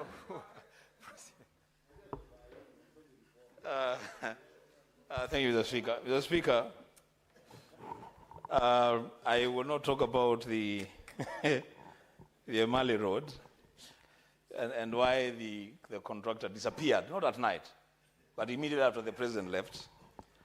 I want to inform the majority leader, my brother, and a man that I've learned to respect, by the way.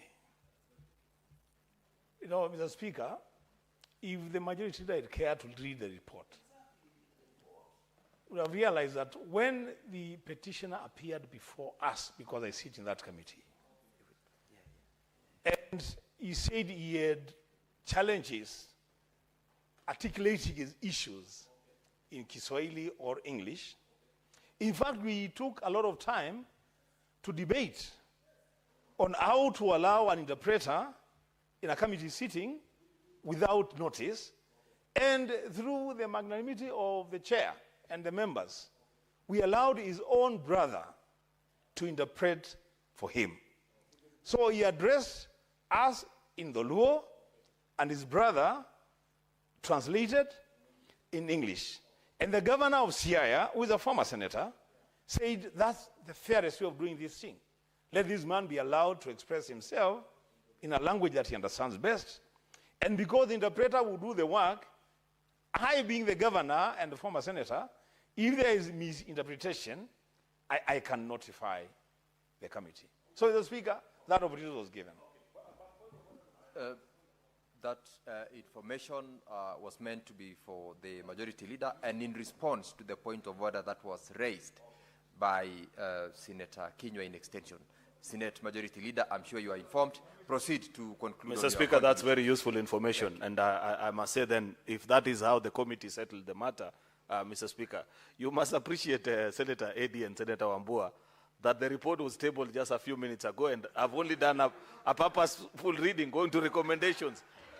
Therefore, no, we have to comment, because the most important part of any petition is how the prayers were dealt with, whether they were granted or not, and that's what I took issue with. But more importantly, Mr. Speaker, because I don't want to lose track of my thought, is that I agree with Senator Cherargei.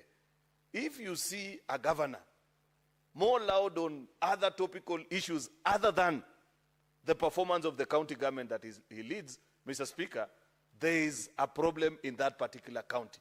I don't want to mention any particular county government, but just by practice and by observing over the years that I have served in this house as a senator, is that the intention of the people of Kenya, having seen through county governors that have succeeded to transform their counties, Mr. Speaker, and those that have been parochial in politics and failed to deliver on anything, is that you can always tell, even from as far as Nairobi, what is happening in a particular county government, Mr. Speaker. Over the years, that is loud, elaborate, and clear. That you can see from the reports that come to this house, from the interactions that you get with members of the public from certain sections of the country. If you find a county government, a county governor, sorry, specifically, not the government, the county governor, loud on other issues, but very quiet and silent on issues that are under their domain. Many colleagues of ours, for example, Senator Wambua, I know, and so many others, actually aspire to be county governors. It is my hope that eventually, when God grants you the wish, Senator Wambua, we will hear more about the things you're doing in Kitui, more than your comments on issues to do with national IDs, I don't know which one, you know. And this is such the case. There is another one from Trans Nzoia as well, Mr. Speaker, and I don't know which other county. You can name individual counties where what you hear from the county governments are more of their comments on national topical issues other than something divine or something transformational that is happening in their county. I'd be more appreciative. Once 5-10 billion shillings had been put in your hands, Mr. Speaker, it will make us happy, particularly as former colleagues or as senators, to get an invitation to your county to be told that you have put together a mango processing plant in Kitui, and therefore you'd wish we come and share in the joy of your success. That is a celebration that we yearn from our colleagues, Mr. Speaker. But if we hear every time before this house is a petition, the audit reports are bad in peak, you know, PAC is also hunting you because you don't have a functional county government, Mr. Speaker, then it tells us that there is a problem in your particular county. Therefore, I agree with Senator Cherargei, who points out, Mr. Speaker, that we must set good examples as former senators, particularly those that have had the opportunity to serve in this house, listen to us debate every afternoon on what should form the success of a county government, what is expected of a county governor, the kind of reports that make us proud and say that this is something quite novel. These are the things that we used to talk about, Mr. Speaker, when we're in this house, and when we see you implement the same as a county governor, then we take pride in it, Mr. Speaker. But not to receive petitions from ordinary citizens who are pleading and saying that I cannot access the services of my county government because of this or the other. Therefore, Mr. Speaker, I don't know eventually, because I know the committee will send their report back to the petitioner and tell him these are our findings. Perhaps then, Senator Eddie, a better way as a chairperson of the committee, as somebody from the region, this English that is very glossy that you put together in this report, if Mr. Ajwang struggled to express himself before the committee, I suggest to you that you write to him a letter, perhaps in the Luo, explaining to him where to take his complaints if you find that your committee is not the appropriate. If it is before the CARE, or I don't know before who, to report the governor, Senator Eddie, then so be it, so that at least this gentleman can eventually find justice and he can be compensated for his sugarcane. I thank you, Mr. Speaker. Senator Olekina Ledama. And as you take the floor, Majority Leader, you can be sure that the chairperson of the committee cannot in any way do a letter in Dolua, sending or forwarding a committee report. Other than that, he could probably have a session with him and guide him. Senator Olekina. Thank you, Mr. Speaker. Mr. Speaker, I rise to oppose this report. And I do so based on the recommendations by this committee. Mr. Speaker, this is a house of union. This house, if you read Article 96 of the Constitution of Kenya, it says that the Senate serves to protect the interests of counties and their governments. Mr. Speaker, when you find the complexities in this ongoing dispute of destruction of sugarcane of a poor farmer in Sierra County. The least I expected this committee to do, Mr. Speaker, is to be able to sit down with the governor of Sierra and say, there is a poor Kenyan here who is alleging that your Department of Roads gave authority for a road to be constructed, and his sugarcane worth 1.3 million shillings was destroyed. Mr. Speaker, when the committee comes in and say that two things, number one, and the prayers were very simple, because it is important for us to demystify exactly what it is that we are opposing. Mr. Speaker, a petitioner has come to this Senate, the Senate of the Republic of Kenya, and has alleged the following facts. Number one, that his sugarcane worth 1.3 million shillings, which he depends on. Maybe 1.3 million shillings is not anything for any of the members of the committee, but 1.3 million shillings could be the life of that poor farmer in Sierra County.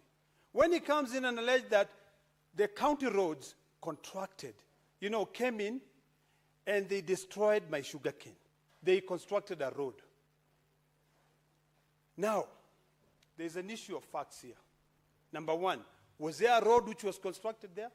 What I'm finding the committee to have observed in the roadworks and scope of the engagement is that in 38, the county government, through the Department of Public Works, Roads, Energy and Transport, reported that it had not contracted any individual company or firm to undertake constructions or maintenance work along Bamasyombo-Pam Orianga Road.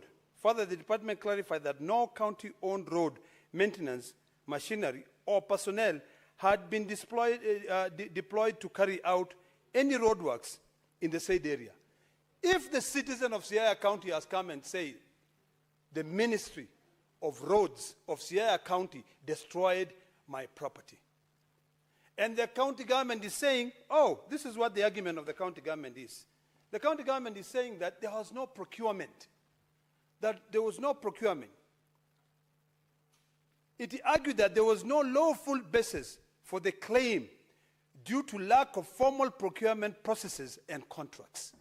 So the first question to ask is this: what was the department, or what were the equipment owned by the county government doing in constructing a road? That is the first question to ask. And I want my colleagues to listen to me. If a citizen comes and says that my road was destroyed by the county government, and he asserts clearly that my road was destroyed by the county government, the first thing the governor should have done is to call the citizen and say, let us go there. When they go there, they go look around, they check. When they check, Mr. Speaker, these points of orders are not points of orders. They are points of annoyance. Mr. Speaker, this is a house of debate. Allow me to debate. I am not a member of that. Order, Senator Olekina. Order, Senator Olekina. Senator Wambua, what's your point of order? I mean, they're members of the debate. Why don't they allow us to debate? We'll ignore him, Mr. Speaker. Mr. Speaker, Standing Order 105, statement of facts. Mr. Speaker, it will help us a lot in this House if we inform the public on the reports that are tabled here after we have studied and understood those reports.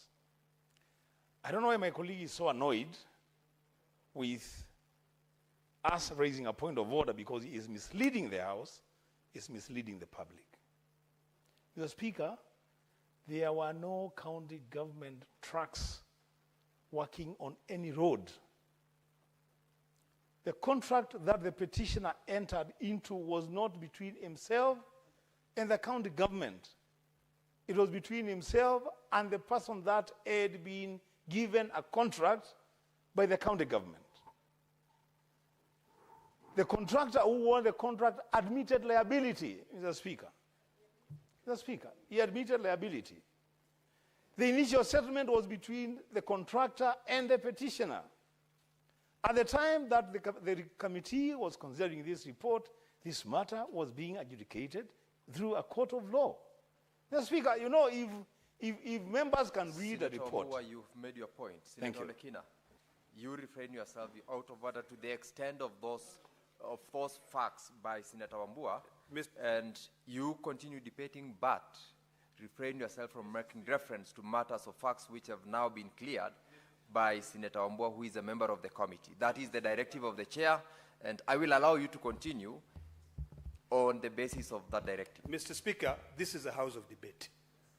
I have the ability to read the report and deduce the meaning of this report.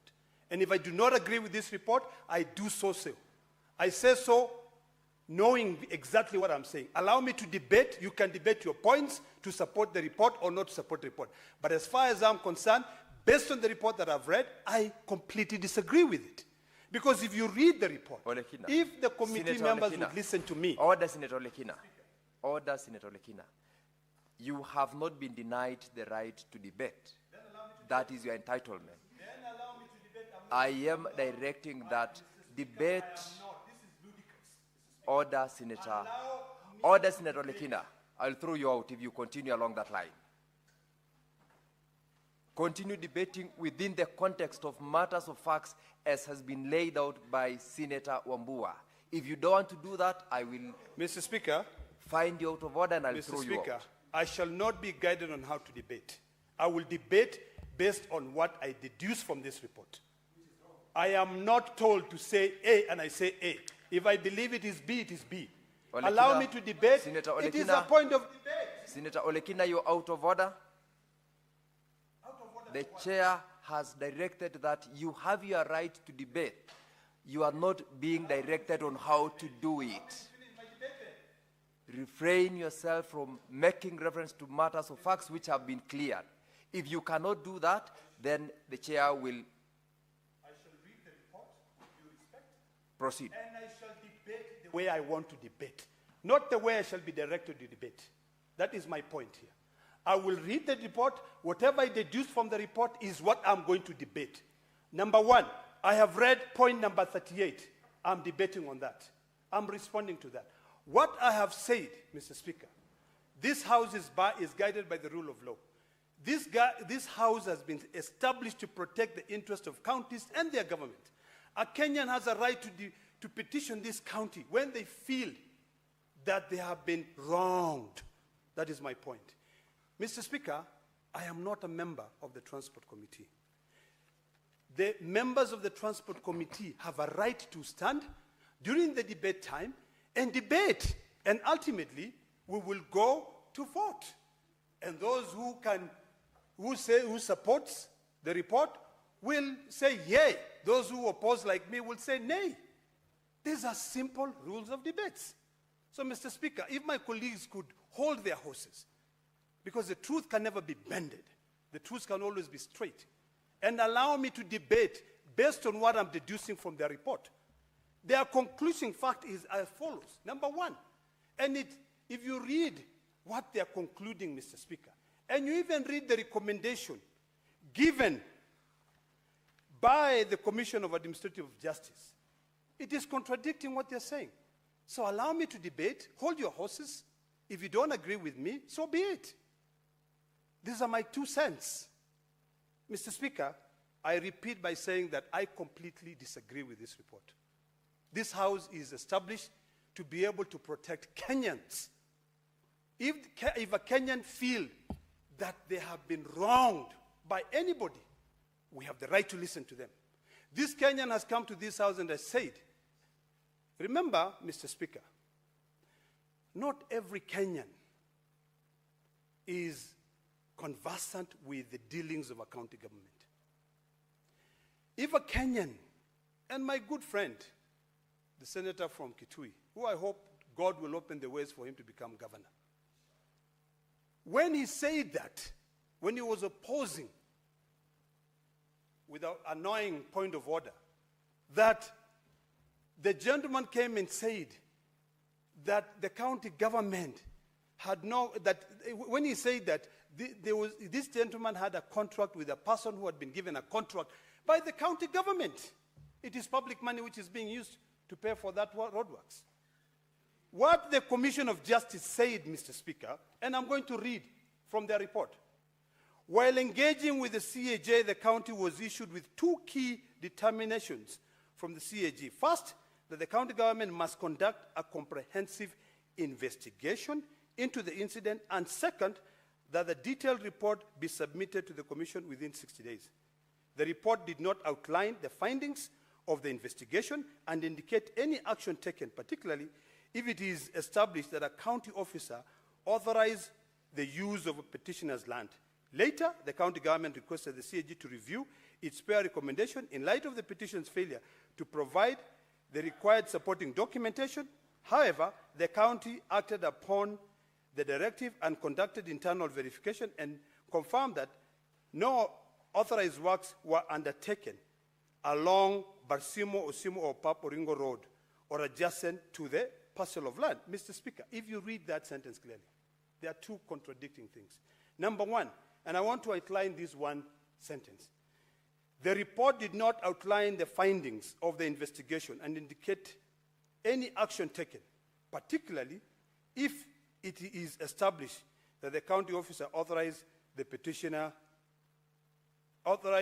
use of the petitioner's land. Mr. Speaker, when you find that a report is contradicting, the only logical thing to do is to disagree with that report. And in my finding, Mr. Speaker, the best thing that this committee of the Senate should have done is, first of all, visit the site, speak to the neighbors, do carry out investigation, so that even if it ultimately come out with the finding that they came out with, which are as follows. Number one, they said, prayer one, this gentleman was only seeking to be paid 1.3 million. He said compensation as per the letter dated 19th of October 2023 to the Department of Public Works, Roads, Energy, Transport, and revised compensation damages. In accordance with the above prayer by the petitioner, the committee stated that it cannot grant this prayer as the petitioner failed to produce any documentation or formal contract to the committee linking the Department of Public Works, Roads, Energy, and Transport to the works. However, the committee recommends that the petitioner to pursue the original contract entered into between him and Mr. Onyango through other appropriate jurisdiction. Mr. Speaker, when a petitioner comes to this office, to this house, and we give him audience to listen to him, and this is the same petitioner who has completely stated that I cannot express myself well because this is a house of union, and this is a house that represents the interests of Kenyans, and particularly poor Kenyans. If they find that the county government may not have a role to play here, and they find that it is this Onyango guy who has negated the contract, this house has the powers to recommend that that person be compensated from the initial agreement. That is the reason why I'm disagreeing. And my colleagues have a right to come and say, Senator Walekina, we did not have the powers to pursue that. Number two, Mr. Speaker, the committee would have said, okay, we are calling Mr. Onyango. We are now going to investigate further on the initial contract. Those are my points of debate, Mr. Speaker. I don't want us to reduce this house to a point where we are guided on what we can debate. Why did we go to school in the first place? Why did we come to Parliament if we cannot be able to express ourselves and be able to defend the interests of those people who put us here? Secondly, Mr. Speaker, I am disagreeing with this report because it says that, number two, prayer number two, divert the illegal roads to a position recognized by the Survey of Kenya map of that area. In response to that, this committee of the Senate stated as follows. In response to the above committee, the committee recommends that any grievances from the lessor should be addressed through the appropriate legal channels, as the committee has noted that the petitioner lacks authority to raise a complaint about the illegal encroachment. How on earth could that be true? This petitioner has come to the Senate. They have said there's a survey of Kenya. We have resources in this house. Why couldn't the Department of Transport, the Committee on Transport, proceed to the Survey of Kenya and say, this is what this gentleman is requesting.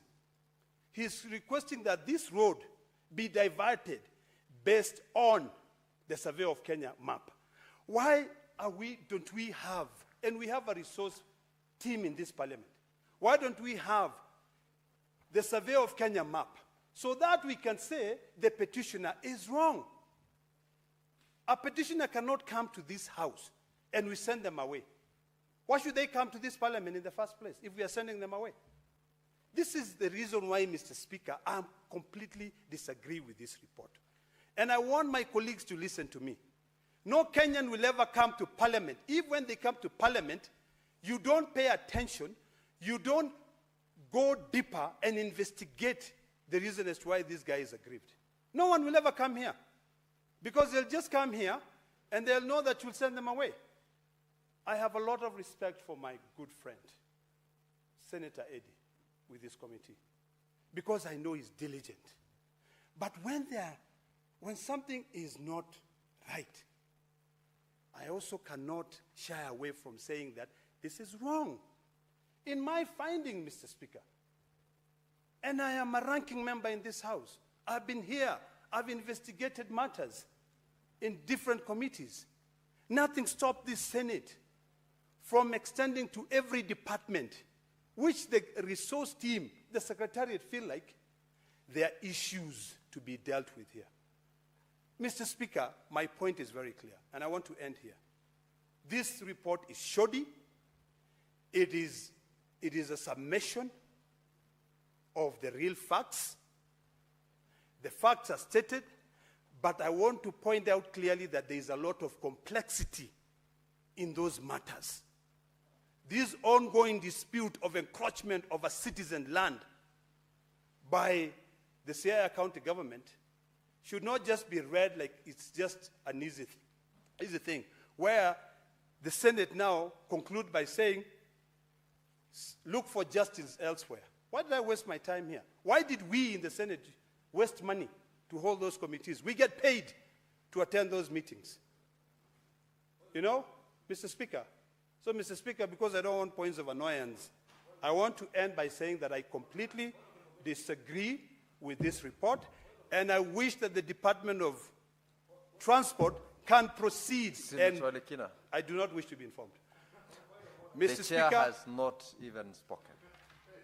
Do you wish to be informed by Senator Eddy? I do not wish to be informed. Thank you, Mr. Speaker. Thank you very much. Senator Wambua. I thank you, Mr. Speaker. I will just say very few things about that report. The Speaker, I think it's fair that when then we bring reports from committees, it's okay for members to debate those reports, tear those reports into pieces, and help us to improve on the reports. The Speaker, what is unacceptable is for members to make comments on a report that they have not read and internalized. Because the things that I've heard, Mr. Speaker, the Senator for Narok say, I'm very sure even himself, when he retreats and reads the report, you will feel sorry for the things that he has said. First of all, Mr. Speaker, let it be known to this House and to this country that it has never been the intention of the Roads Committee, where I sit, to send away any petitioner on any ground. That the petitioner was granted sufficient time to be heard, present their case, and even present his case in a language that he was comfortable with. And there was interpretation, and then a conclusion was made. So the other thing that I have heard the Senator of Narok say repeatedly was making reference to a road and making reference to the ownership of land, that the petitioner owned land that was trespassed on. The Speaker, When the Senator of Narok retreats and reads that report, he will realize that the land actually did not belong to the petitioner. And that the petitioner never even laid a claim on the land. The petitioner was laying claim on sugarcane planted on land that he had leased from someone else. So there was no question of the petitioner claiming that his land had been trespassed on. The Speaker, lastly, at the time of engagement with the petitioner, and I totally agree with Senator Narok, Ledamo Lekina, perhaps the committee should have visited the site and spoken to neighbors on the question of the sugar cane that was destroyed. Not the land, because the land is not in question, not in dispute. Nobody has taken anybody's land, and if there is a dispute over land, then it will be with the owner of the land and the contractor, and not even the county government of Sierra. Mr. Speaker, allow me to say this. We are going into a season where human beings, individuals, and all of other human beings would want to settle political scores. How I wish, Mr. Speaker, even as we pursue that line, those scores will be settled objectively. Mr. Speaker, this House, and let nobody lie to us, this House, Mr. Speaker, is supposed to entertain any petition from anyone at any one given time. But it is not the business of this House, Mr. Speaker, in any petition to rubber stamp the prayers of any petitioner. It is a business of this House through its committees, Mr. Speaker, to scrutinize petitions and determine, Mr. Speaker, whether the prayers being sought can be granted or they cannot be granted. It cannot be, Mr. Speaker, that every petitioner who comes to the Senate or the National Assembly with whatever petition, we must grant them because they have a petition. Otherwise, what will be our work? Mr. Speaker, I've heard Senator Narok make reference to Article 96 of the Constitution on the role of the Senate in protecting the interests of counties and their governments. Mr. Speaker, if the county government of Siaya went out of its way to settle a private claim that it had no legal basis to settle, then what would happen the next time is that would become an audit query. And they will be appearing before this Senate to answer to questions of misallocation of public resources. The Speaker, the best way of defending county governments and counties and their governments is to ensure that whatever engagement that the counties have with private individuals, with corporate institutions, then those engagements are based in law and they are sound on facts. The Speaker, with those many remarks, I submit.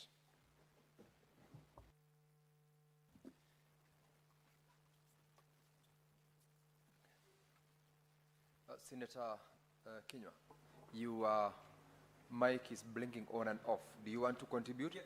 Proceed to contribute in the remainder of the minutes. Thank you. Asante, Bwana Speaker. Kwanzia mwanzo nataka kusema naunga mkono ripoti hii. Na ni vizuri julikane kwamba nimemsikiza Senator wa Narok na vile vile kiongozi wa wengi. Ijulikane kwamba ndio huyu mlalamishi alikuja na kusema ya kwamba mimea yake ilikuwa imeharibiwa wakati barabara ilikuwa ikitengenezwa. Lakini vile vile mwenyewe alituambia kinaga ubaga ya kwamba walikuwa na mkataba na yule kandarasi ambaye alikuwa akitengeneza barabara. Tukajaribu kutafuta uhusiano ni upi, kwa sababu yeye mwenyewe alikuwa kishitaki katika kamati. Dua lake lilikuwa ya kwamba gatuzi ya Siaya iweze kumlipa hela zake. Lakini tulijaribu kutafuta uhusiano upi yeye mwenyewe na gatuzi, hatukuweza kupata, bwana mwenyekiti, kwa sababu alikuwa na yule mwanakandarasi alisema vizuri ya kwamba walikuwa na mkataba na tayari walikuwa wameenda kotini ya mahakamani. Kwa hivyo ukiangalia vile ambavyo sisi tumeandika katika ripoti yetu, tulisema ya kwamba kwa sababu hakuna uhusiano wowote kuharibiwa kwa mimea yake na gatuzi la Siaya, ndipo sasa tukasema ya kwamba kwa sababu tayari wako na mkataba na huyu mwanakandarasi, basi afuatilie yule mwanakandarasi. Na yule mwanakandarasi alisema vizuri sana, kwa sababu wakili wake alikuwa pale. Wakili wake alisema ndio, sisi tulikuwa na mkataba. Shida iliyokuwa pale ni moja tu, bwana mwenyekiti, ni ya kwamba zile hela anazosema milioni 1.3 wanaona ni nyingi, na kwa sababu ameenda tayari kotini, tukasema basi alifuatilia ile jambo katika koti zetu, bwana Spika. Kwa hivyo, kwa sababu vile ambavyo nimesikia hapa ni siasa ya kwamba ati kwa sababu yule gavana anaongea mambo ya kitaifa anapaswa kufuata. Hakuna, sisi hatukuja hapa kutafuta siasa ya mtu anaongea pale ama tuwezi kumfunga mtu yote kuongea jambo lile anataka. Hata Wambua akikuwa gavana anapaswa kuongea kuhusu vitambulisho, kwa sababu wananchi wa Kitui wanataka vitambulisho, bwana Spika. Wakivamiwa na nyuki, wakivamiwa na wafugaji haramu, basi ni mpaka aongee, hatafungwa mdomo, bwana Spika. Kwa hivyo, bwana Spika, wale ambao wengi wameongea wakipinga ripoti hii, kile ambacho ningependa tu kuwasihi na kuwarai, wasipinge, ni waseme wanapinga kwa mabadiliko, yale mambo ambayo wanaona kama haendi ambavyo yanapaswa kwenda, kwa sababu si vizuri kupinga ripoti tu yote kwa sababu unapinga. Ni lazima useme ni sababu gani. Ndiyo, hatukutembelea, bwana Spika, hatukutembelea gatuzi ya Siaya. Swali ni hili, bwana Spika, hata kama tungetembelea, matokeo yangekuwaje tofauti? Na ilhali tumekubaliana ndiyo miwa iliharibiwa. Tulikubaliana pale, mwenyekiti alikuwa pale, wakiongea kwa lugha ya Kijaluo, mwenyekiti alikuwa akitafsiria, anaelewa, anaimenya, alielewa vizuri, bwana Spika. Kwa hivyo, mtu kupinga ripoti hii, na hasa kupinga na ikiwa haujaisoma vizuri na kuelewa, kwa sababu hii ripoti imeletwa hapa tu saa hii, hawakuisoma, lakini wanataka kuchangia na kumkashifu na kukashifu kamati, na vile vile badala hata kukashifu kamati wanaendelea kusema ya kwamba governor, sijui magavana wanaongea. Hakuna, hiyo sio sababu, kwa sababu ripoti hii haina gavana wa Trans Nzoia, haina gavana wa hata gavana wa Siaya mwenyewe haikumhusu ndio wala sikio, kwa sababu ni mwanakandarasi. Na jambo hili, bwana Spika, limepelekwa kotini. Kwa hivyo vile ambavyo ningependa kuomba ni wale wengine ambao watakaochangia katika ripoti hii waiunge mkono, bwana Spika, kwa sababu hata shamba ambalo lilitajwa na huyu Ojuang ambaye ni mlalamishi.